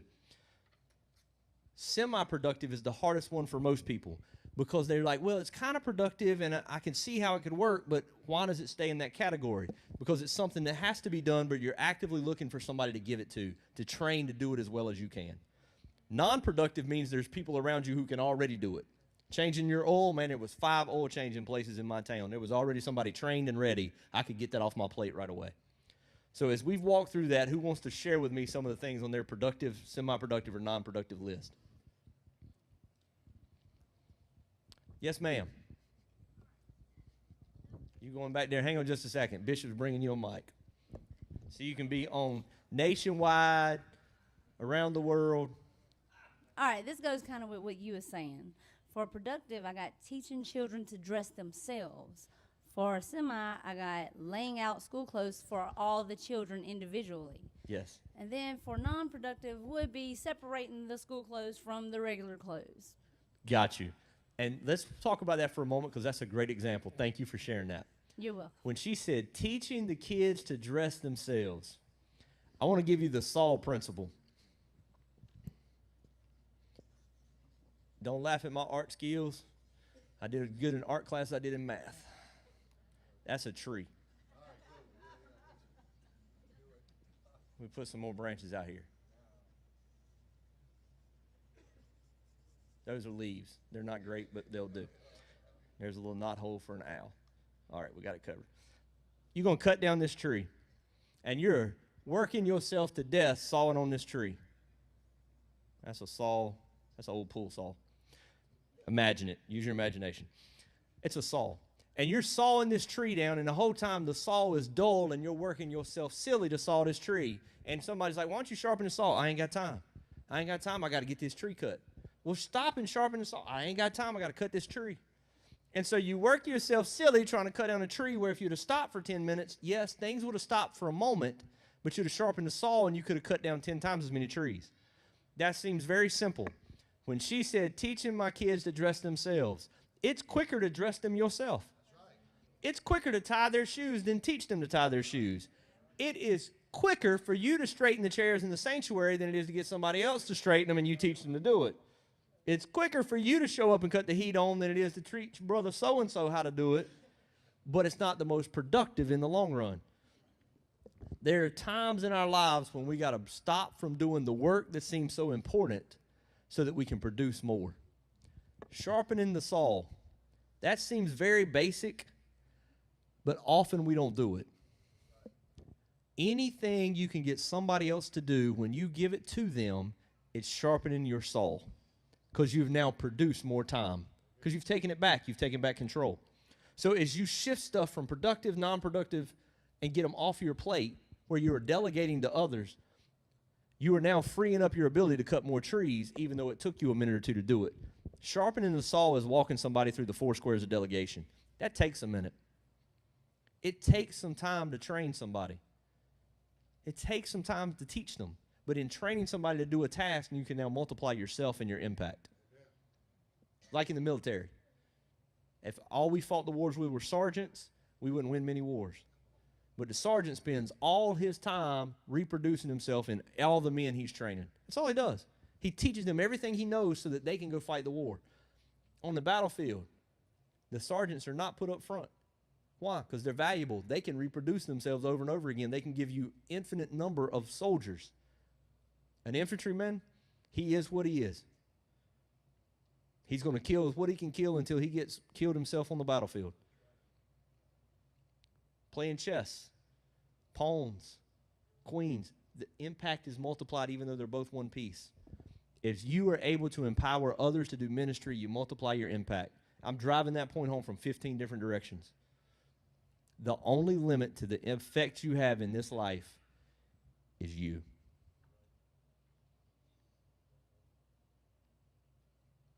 The only limit to the impact and the effects you have in this life is you.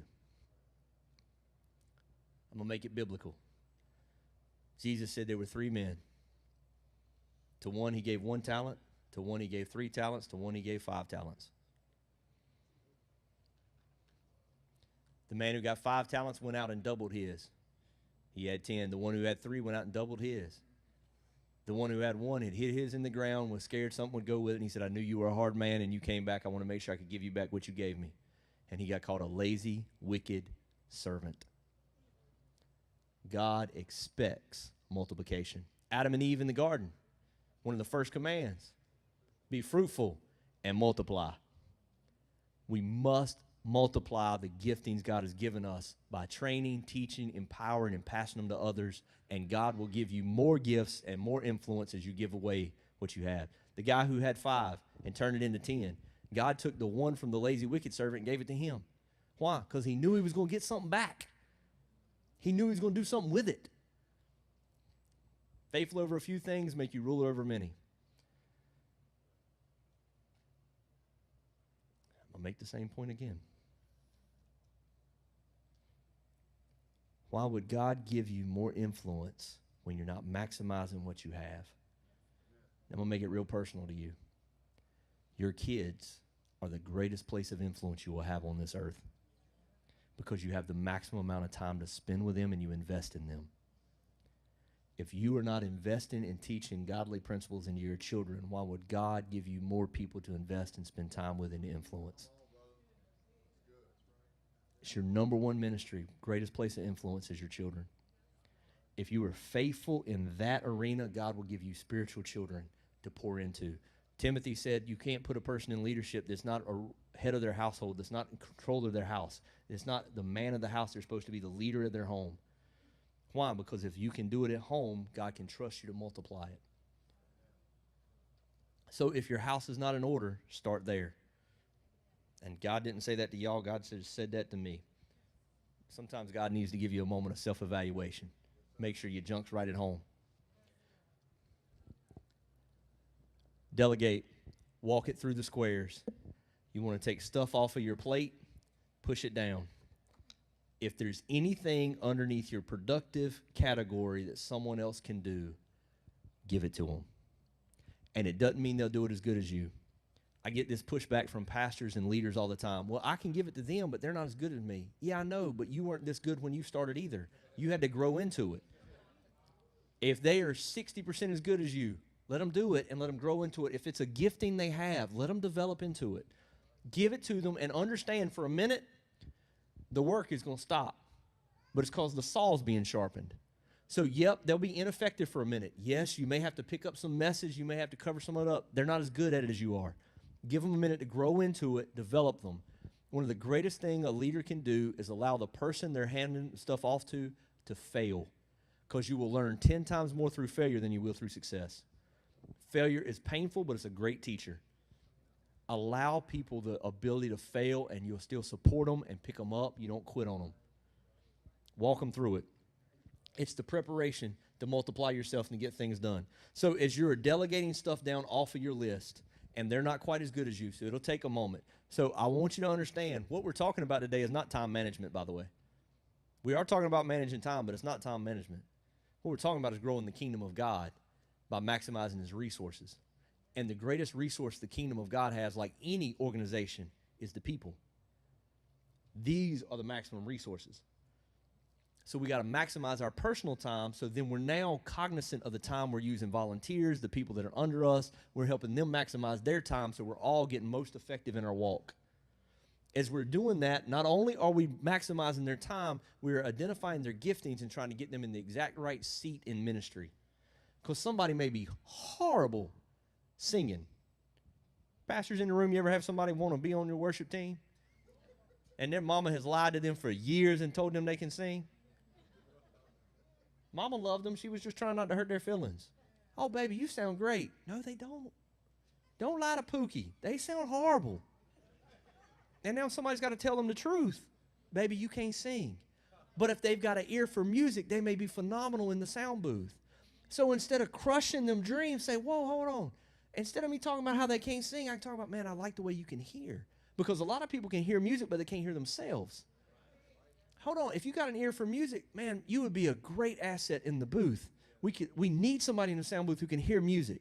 They can pick out those sounds. Anybody in a position of leadership, your job is not to ever tear people down. It's to find the position they can thrive in. And all of us have it. So everybody, you're constantly trying to find them. So I want to give you 3 things. Train, transfer, terminate. Yeah.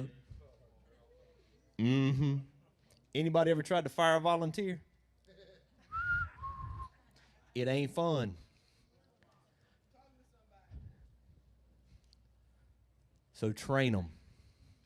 The first thing you do with every volunteer, don't give them a position. And look, don't give anybody a title that's not doing a job. Don't name somebody head of something and they ain't done it yet. You want to walk yourself into a mess, start handing out titles.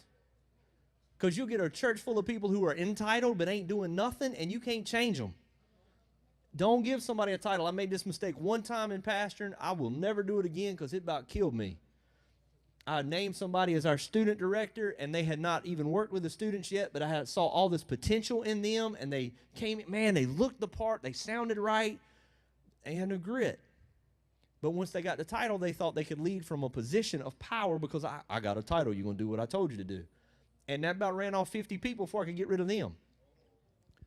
If you've been pastoring long, you understand. So you train first. And I never give a title to anybody who hadn't done the job. If you're not willing to do the job out of a love and a calling, you don't deserve a title. Give them an opportunity. Train them. If as you're training them and you walk them through the 4 squares of delegation, and it may take a couple of times because some people just grasp stuff at a little different speed. Some things are just that intricate. It takes a minute to learn. Like if I'm going to teach a trainer in the greeter in the parking lot, I may be able to do that in 2 weeks. But if I'm teaching somebody to run a soundboard, especially some of the digital soundboards, that may take 2 months, 4 months. So it depends on the area, but train them. If they're not getting it, if they just it doesn't seem to be a good fit, don't get mad. Don't start talking behind their back about, man, they ain't good at this. Don't tell anybody else. Go have a good, direct conversation and say, man, I may have messed up as your leader. I put you in a spot I don't think really fits your giftings. Let's try something else. And you transfer them to another position, from the worship team to the sound booth, or from the parking lot to another place. Now you've transferred them, and it's not just they can't do the job, they're sowing seeds of division. You cannot change what you will not confront. When you have somebody sowing seeds of division, terminate. Now, when I say terminate, I don't say kick them out of the church. Are there times you got to ask somebody to leave? Yes, there are instances. You got to protect the body. Sometimes as the shepherd, you got to keep the wolves out, even when they dress like sheep. But that you better do a lot of praying before you do that. You better spend time before the throne. God, I don't want to throw out one of your children. What is happening here? Give me wisdom. That better be a heartbroken moment before you ever do that. But you can ask somebody to step down from serving and step back into a role of attending for a minute. Yes, ma'am.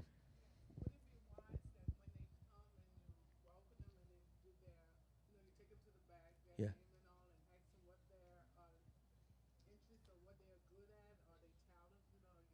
Yes, ma'am. I always do that. So I'll give you a process that we go through with somebody that comes in. And I hadn't planned on teaching this, but I got 30 minutes, and this is worth having. It's good. So here's how this works. We have 4 main areas the way our church is structured, and I'm not saying yours has to be this way. I'm just going to tell you what I know. So ours is we got connections director, worship director, children's director, and student director. Those are our 4. Student director, we didn't add a student ministry until we broke 500. We didn't need to. Students just were a part of the congregation. They did phenomenal. Sometimes I even regret that we added them because they were a part of the body. But they're still connected in on Sundays. But anyway, those are my 4. Out of those, the way it works, it's kind of like a conveyor belt when you come in on my connections team. They've got parking lot. We've got wow factor, people out at the streets with signs. And we started doing this when we were 35, and it was just poor little Scott Porter out there by himself looking crazy with a little sign. And it says, welcome home, or we've been waiting on you, or you're welcome here, anything to draw people in. And then we had greeters in the parking lot. They were parking the cars, but their biggest thing was to greet and assist. So if you pull in at my campus on a Sunday morning You'll pull in, somebody's waving at you, they'll show you where to park. You can figure that out. Everybody knows how to park at Walmart. But we want to park them strategically. So if it's a single mother with 3 kids, we're going to park her closer to the front, and we're going to get her in the building with some assistance. We'll even have a parker pull a little red wagon over, and the kids will ride in the wagon, and we'll pull them in the wagon, carry their stuff in. If it's raining, we're going to have umbrellas. My parking lot knows they are the first Jesus people see all day. Be Jesus. Your job's not to park a car. Your job is to be Jesus. Serve. So they'll carry umbrellas out there. They'll pull kids in wagons. They'll carry stuff in and out. They'll do anything they got to do to assist and bring people in. As they're getting close to the front door, my door greeters stand on the outside of the door so that they can greet you a long way off. And the reason I do that is because in the South, we got manners. And in the South, if a guest is coming to your house for the first time, you go out on the porch and greet them. Or we want to be on the porch greeting you. Hey, man, we were waiting on you. The other thing is if you're standing inside the door and opening it, when they walk up to the door, it looks like they're on the outside, you're on the inside. They feel isolated. If you're outside and you're opening the door saying, come on in, you're on the same side with them. It's psychological. We want them to be out there. So they're outside, they open the door, they greet them and come in. When they come into the lobby, somebody in the lobby greets them. Hey, how are you doing this morning? If they're a first-time guest, all of my people are trained to ask this question. How long have you been going here? Not, is this your first Sunday? Because if you ask somebody if it's their first Sunday and they've been there 6 months, that kind of hurts their feelings. How long have you been going here? And if they say, I've been here 6 months or I've been here a week, whatever, you respond appropriately. If they say, this is my first time, they take them over to VIP. We get them a gift. We get their information, figure out who they are. And we give them a gift that's strategically big enough that everybody that sees them can know that's a guest. Now, that's not a problem when we were 35 because everybody knew, hey, we don't know them. But as you get bigger and you start adding guests at a rate nobody knows, so you got to give them something to identify them. So we give them a T-shirt that says, you belong here. $3 is what we pay for T-shirts. $3, that T-shirt is going to be worn all over my town. I'm going to get unlimited impact. Now they're carrying that through, and everybody's now not just speaking to them, they're identifying them as a first-time guest. Man, we're so glad you're here with us today. It is the objective of every person in my building to speak to a first-time guest. Everybody. They're brought in. They are taken on a tour. So if they're a first-time guest, they get taken to the VIP. We give them a tour. Here's the bathroom. Here's where you can get coffee. Here's where you can check your children in. We'll help you get your kids checked into the kids area. Then we'll take you in, and we will find you a seat in the sanctuary. We got greeters outside of our worship center, our sanctuary. They're standing outside the doors, opening the doors, greeting them again. Before you sit in my worship center, 7 people will tell you hello, guaranteed, because it's their job. What are they doing? They're preparing the soul. They're getting ready for the message. Statistics tell us that people that attend your church in the first 7 minutes decide whether they're coming back or not. 7 minutes is all you get. They hadn't heard the worship service. They hadn't heard the worship team. They hadn't heard you preach. You get 7 minutes. It better be somebody loving on them before they get to the building. And then somebody loving on them till they get to their seat. And there's going to be an usher to show them their seat. Here's why. All y'all, we can find our own seats. We're capable. You ever been at a church and sat in somebody's seat and they ask you to move? I had that happen to me. I was the guest speaker. Yeah, you could have bought that woman for a nickel. I came in and sat on the second row right where that gentleman's sitting, and she comes. Nobody else is in the sanctuary. It's not a soul there. I got there early to pray. I sat down. She comes in. She was probably in her mid to late 80s. She walks in and stands. She doesn't even speak. I said, I'm sorry, ma'am, am I in your seat? And she just does like this. So I stand up. And she sets her pocketbook in the seat and walks back out. You know what she was? She was in charge of their greeting committee for that church. Yeah, I would tell you the name of the church, but I won't do that. But so I moved to the other side of the sanctuary. I don't think about it. And I knew God had given me a message, and I didn't know why. I understood it when that happened. And God had given me a message about fishing with nets. And so anyway, I'm sitting in there. They come, the service starts, and then they introduce me as the guest speaker, and I stand up, and you could see her go. She starts sliding. And I don't know, you'll learn this about me as we walk through this. I'm a jerk. Like, I just am a little bit of an antagonist, and I like that kind of stuff, probably too much. So I get up, and I start to talk, and I walk right over to the front corner of the stage, right here. And I start the service right here with her right in front of me. And it wasn't because I was mad at her. I went after her, hugged on her, loved on her. But I wanted her to get a point. You spent all this time, effort, and energy as a church to try to get the lost through your door. Jesus Christ hung on a cross over 2,000 years ago and paid the price for somebody, and they walk in, and because they're sitting in your seat, you're going to tick them off, and you're going to harden the soul so they don't get the seed of the gospel that's getting ready to be planted over a chair? In whose world is that okay? And I wanted her to understand, sweetheart, I love you too much to leave you without correction. You got to stand before God and give an account. It'd be a whole lot easier to fix it now than fix it then. So let's deal with it. If that's the case, if everything we do is about making a guest feel comfortable and welcome in our sanctuary, and know that when we seat them, hey, you have permission to sit here so you don't have to be nervous. This is the mentality I want you to have. Walking into a middle school cafeteria, your first day of middle school, you're looking around the cafeteria, you got your lunch, and you're trying to figure out a safe place to sit. That's how a visitor feels walking in your sanctuary. Everybody else here knows everybody. Everybody else here belongs. I'm the guest. I don't know where to go. So if we have a new guest, and when we check them in at VIP, we ask them who invited them. If they didn't get invited, we have somebody assigned to sit with them in the service. You will not sit alone in my service, because I want you to have somebody to build a relationship with, because that's what's going to get them to come back. Here's the thing. Somebody walks through your doors one time, there's only a 30% chance they'll ever come back. 30% chance is all you got. If they come in twice, it goes all the way to 70%. If you can get somebody through your door the second time, there's a 70% chance they will continue attending. How do you get them there the second time? Let me ask this question. How many people in the room accepted Jesus Christ the very first time you heard the gospel? Look around. It isn't getting saved. That's not what brings you back. Very few people get saved the very first time they hear the gospel. What brings you back is relationship.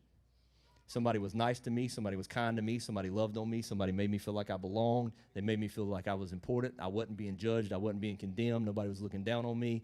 I felt like it was family. You give them that, they'll come back, and they'll keep coming back until they fall in love with the Jesus they see in you, and then you get to make the introduction. That's how people come to know Jesus Christ. But we got to be strategic. We can't just hope it happens, because every church says, oh, we're friendly. We're friendly to each other. But you walk in, we don't know you, be like, who's that? Especially this day and age, they got a gun. That a shooter? Don't act like we don't think it. I had a guy walk in my sanctuary, and look, we got tons of people coming in. I had a guy walk in the other day, and somebody leaned over to me and was like, he don't look right. What do you mean he don't look right? I got a weird feeling. I walk over to him and was like, hey, man, how you doing? Good? I introduced him. He was an evangelist. They had judged him because of something they felt. And I'm like, come on, man, let me introduce you. His name was Jamie Red. Evangelist Jamie Red. He about this tall. Preached the paint off the walls, though. Sorry, it's sideline. But in that moment, I got ADD. It catches me sometimes. Happens.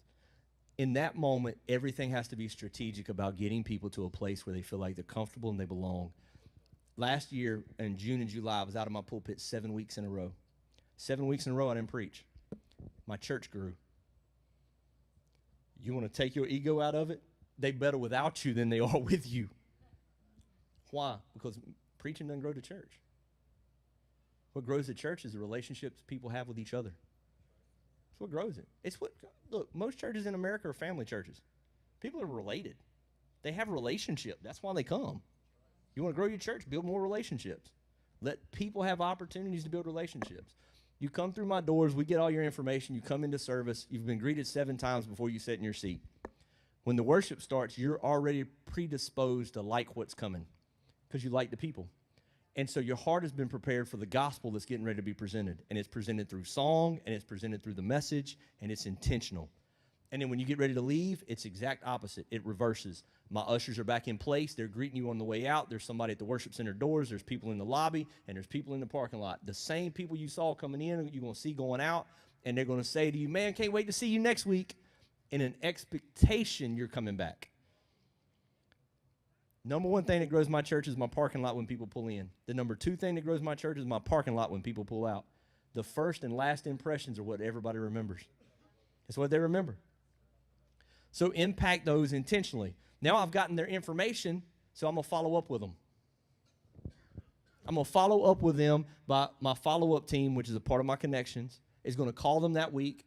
Now, I want to give you a little trade secret. If you will text people before you call them and tell them who you are, and you will saying, when's a convenient time for me to call, they'll answer when you call instead of just looking at your number.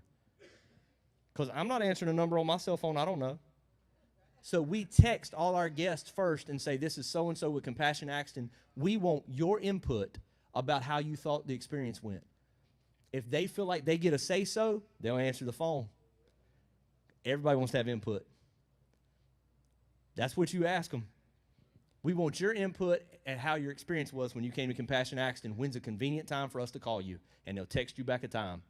And you call them, and that way our percentage of people who actually answered our follow-up phone calls went through the roof. So we'll call them. We'll invite them back to a guest meal. We'll have a guest meal after our service the next week. We'll draw them in. And at our guest meals, all my people are sitting around round tables. I'm going to tell you a preacher's mistake. A preacher's mistake is he wants to sit at one of these tables because he needs to build a relationship with them to get them to come back. I want one of the most engaging relational couples in my church sitting at that table with guests. And I'm going to have multiple tables, and I want them round because I want everybody talking across the table. Because the more relationships they build, the more it feels like family, the more likely they'll come back because this is where we know each other from. You ever watch a kid's soccer team? At the beginning of the season, all the parents are standing in a row, and they're watching the field. By midway through the season, all the parents are standing in huddles. Why? Because they're starting to build relationships. Because it's not just there for the soccer game anymore or even for their kids. They're there because that's where their friends hang out. And so they build those teams. These right here turn into those huddles. And so they're building relationship. You know what I want to do at a guest meal? And look, what you serve is irrelevant. You can serve frozen pizza. Doesn't matter. People aren't there for the food. They're there for the relationship. I want to be serving the drinks. I want them to see me walking around with a drink pitcher. Man, can I get you some more water? Can I get you some more tea? Can I get you some lemonade? Because it's setting an attitude of service, but it gives me an opportunity to greet every single person in the room. I don't need to sit and build relationships. I need to set a standard of service.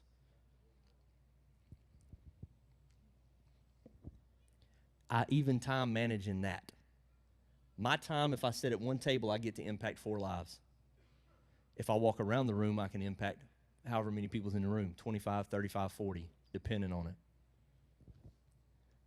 It is not productive for me to cook the pizza and serve the salad. You know why we do guest meals? Not only do we serve our guests, and that's the second time they've come back, so now I've got a 70% chance of retaining them. I do guest meals because I've got volunteers, women in my congregation, who their greatest gifting is cooking.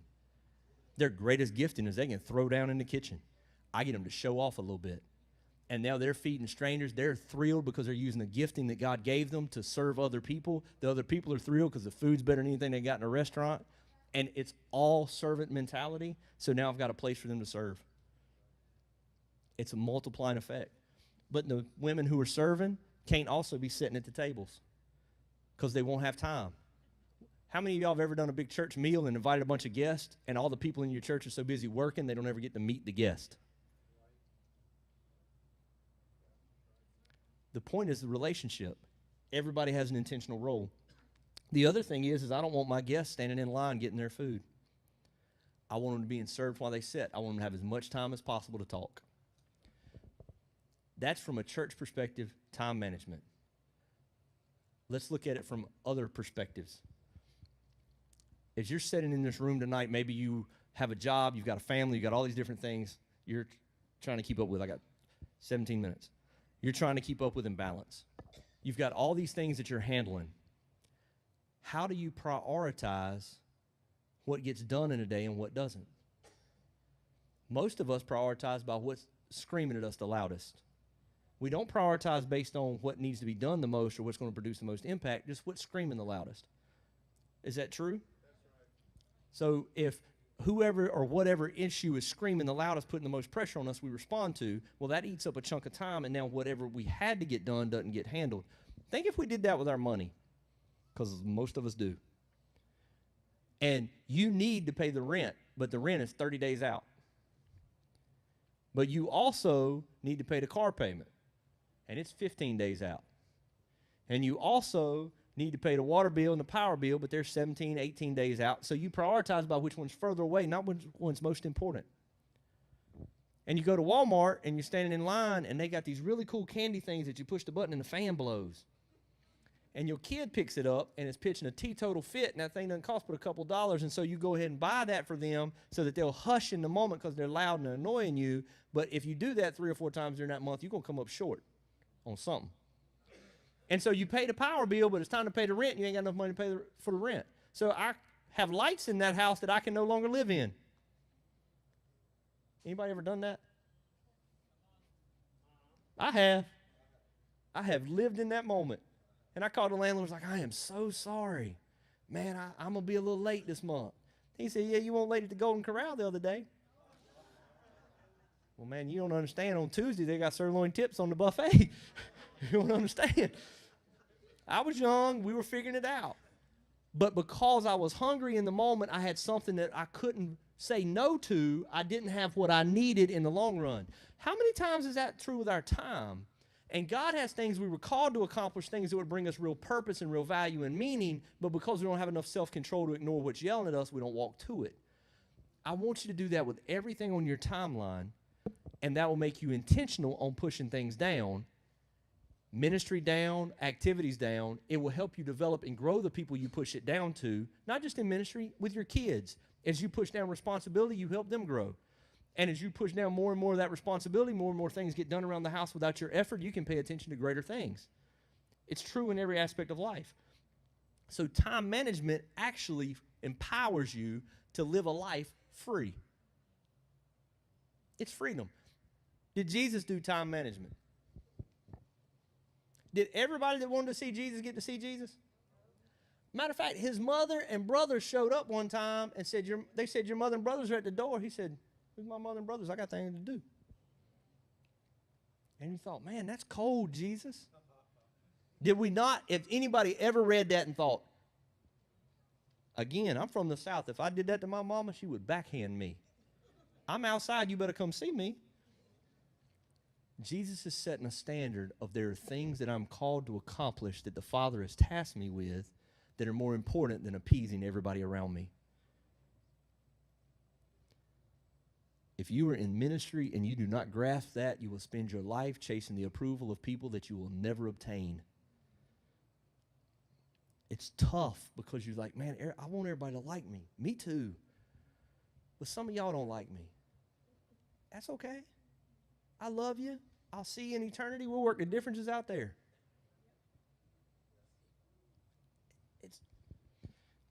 What's the most important in your day-to-day, and what can you empower somebody else to do? And I promise you, this lesson will absolutely make no impact in your life, no matter how engaged you may have been, no matter how many notes you took, if you don't apply it. For instance, there are 5 frogs sitting on a log. 4 decided to jump off. How many's left? Their decision to do it didn't change a thing. Until they did it, they're still sitting. Anybody ever decided you were going to get in shape and quit eating chocolate cake and quit drinking sodas? Did anybody ever get skinny making that decision? No. The decision is useless unless you apply it. And the application is what takes discipline. And it's a spiritual fruit, self-control. Self-control is a spiritual fruit, and it comes through the renewing of your mind. This is trying to give you power back over your life so that you can make the impact you were called to do, you were called to make. We have more control than we think we do, and we're given more authority than we thought we had. The things you bind on earth shall be bound in heaven. The things you loose on earth shall be loosed in heaven. There's a power and authority God has given us that we don't operate in. We have a form of godliness but deny the power thereof. And we think that's just talking about the power of the Holy Spirit within us. Yes, but the power of the Holy Spirit produces a fruit, and the fruit it produces is self-control. I'm getting ready to make forgive me, Bishop. You can operate under the power of the Holy Spirit. You can dance around in here and you can speak in tongues all day and not change anything. The Apostle Paul said you are like a clanging cymbal. If it doesn't produce an impact and a difference, what difference did it make? if you want to operate under the power and the anointing of the Holy Spirit, take control of what God has given you, the time and the life and the resources he has put within you, and use them to make an impact and a difference that will last for eternity. And don't look so far back at the time you wasted yesterday that you waste time today thinking about the time you can't recapture anyway. What happened yesterday is irrelevant. What am I going to do from here forward? And you weren't accountable for this yesterday if you didn't know it. But once you know it, now you're held accountable. To him who much is given, much is required. As more knowledge and impact and power is given to you, more requirement is made. Yes, sir. Real quick question about the guest meal. Absolutely. When you're having the guest meal, you're doing the serving the water. Yes, sir. We're a young church, and so we want to try to spend time with the new guests. Absolutely. Okay, so do we invite the entire church No. to the meal? Just No, the guests. Just the guests. And here's why. We used to fight this battle. Everybody would say, hey, we ought to have a huge church meal. The problem is all the church folks hang out with church folks and the guests get ignored. They don't mean to be, but it happens. If you can only invite the guest and then strategically invite the most relational, most spiritually grounded couples in your church and let them run a table, because they'll drive conversation and engagement. Now, look, if you got Miss So-and-so and she's hyper spiritual, like she's speaking in tongues every other word and she's doing different, that's fine, but that probably ain't the best person to put at the guest meal. They're going to scare somebody. That's not sacrilegious, that's truth. I grew up in a Pentecostal church, and I would not invite my friends to church because I knew Miss Esther was going to run the rows. And they would get scared and be like, what is happening in here? It's just truth. So I would invite them to Wednesday night to youth and then slowly introduce them to Sunday morning. Like, I don't think you're ready for this yet. Because they hadn't been exposed, they hadn't been in that environment. So it's strategic. It's like anything. Look at the result and the outcome you want from it and then plan according. Don't plan according to what you want and then hope for an outcome. Look at the result and plan backwards.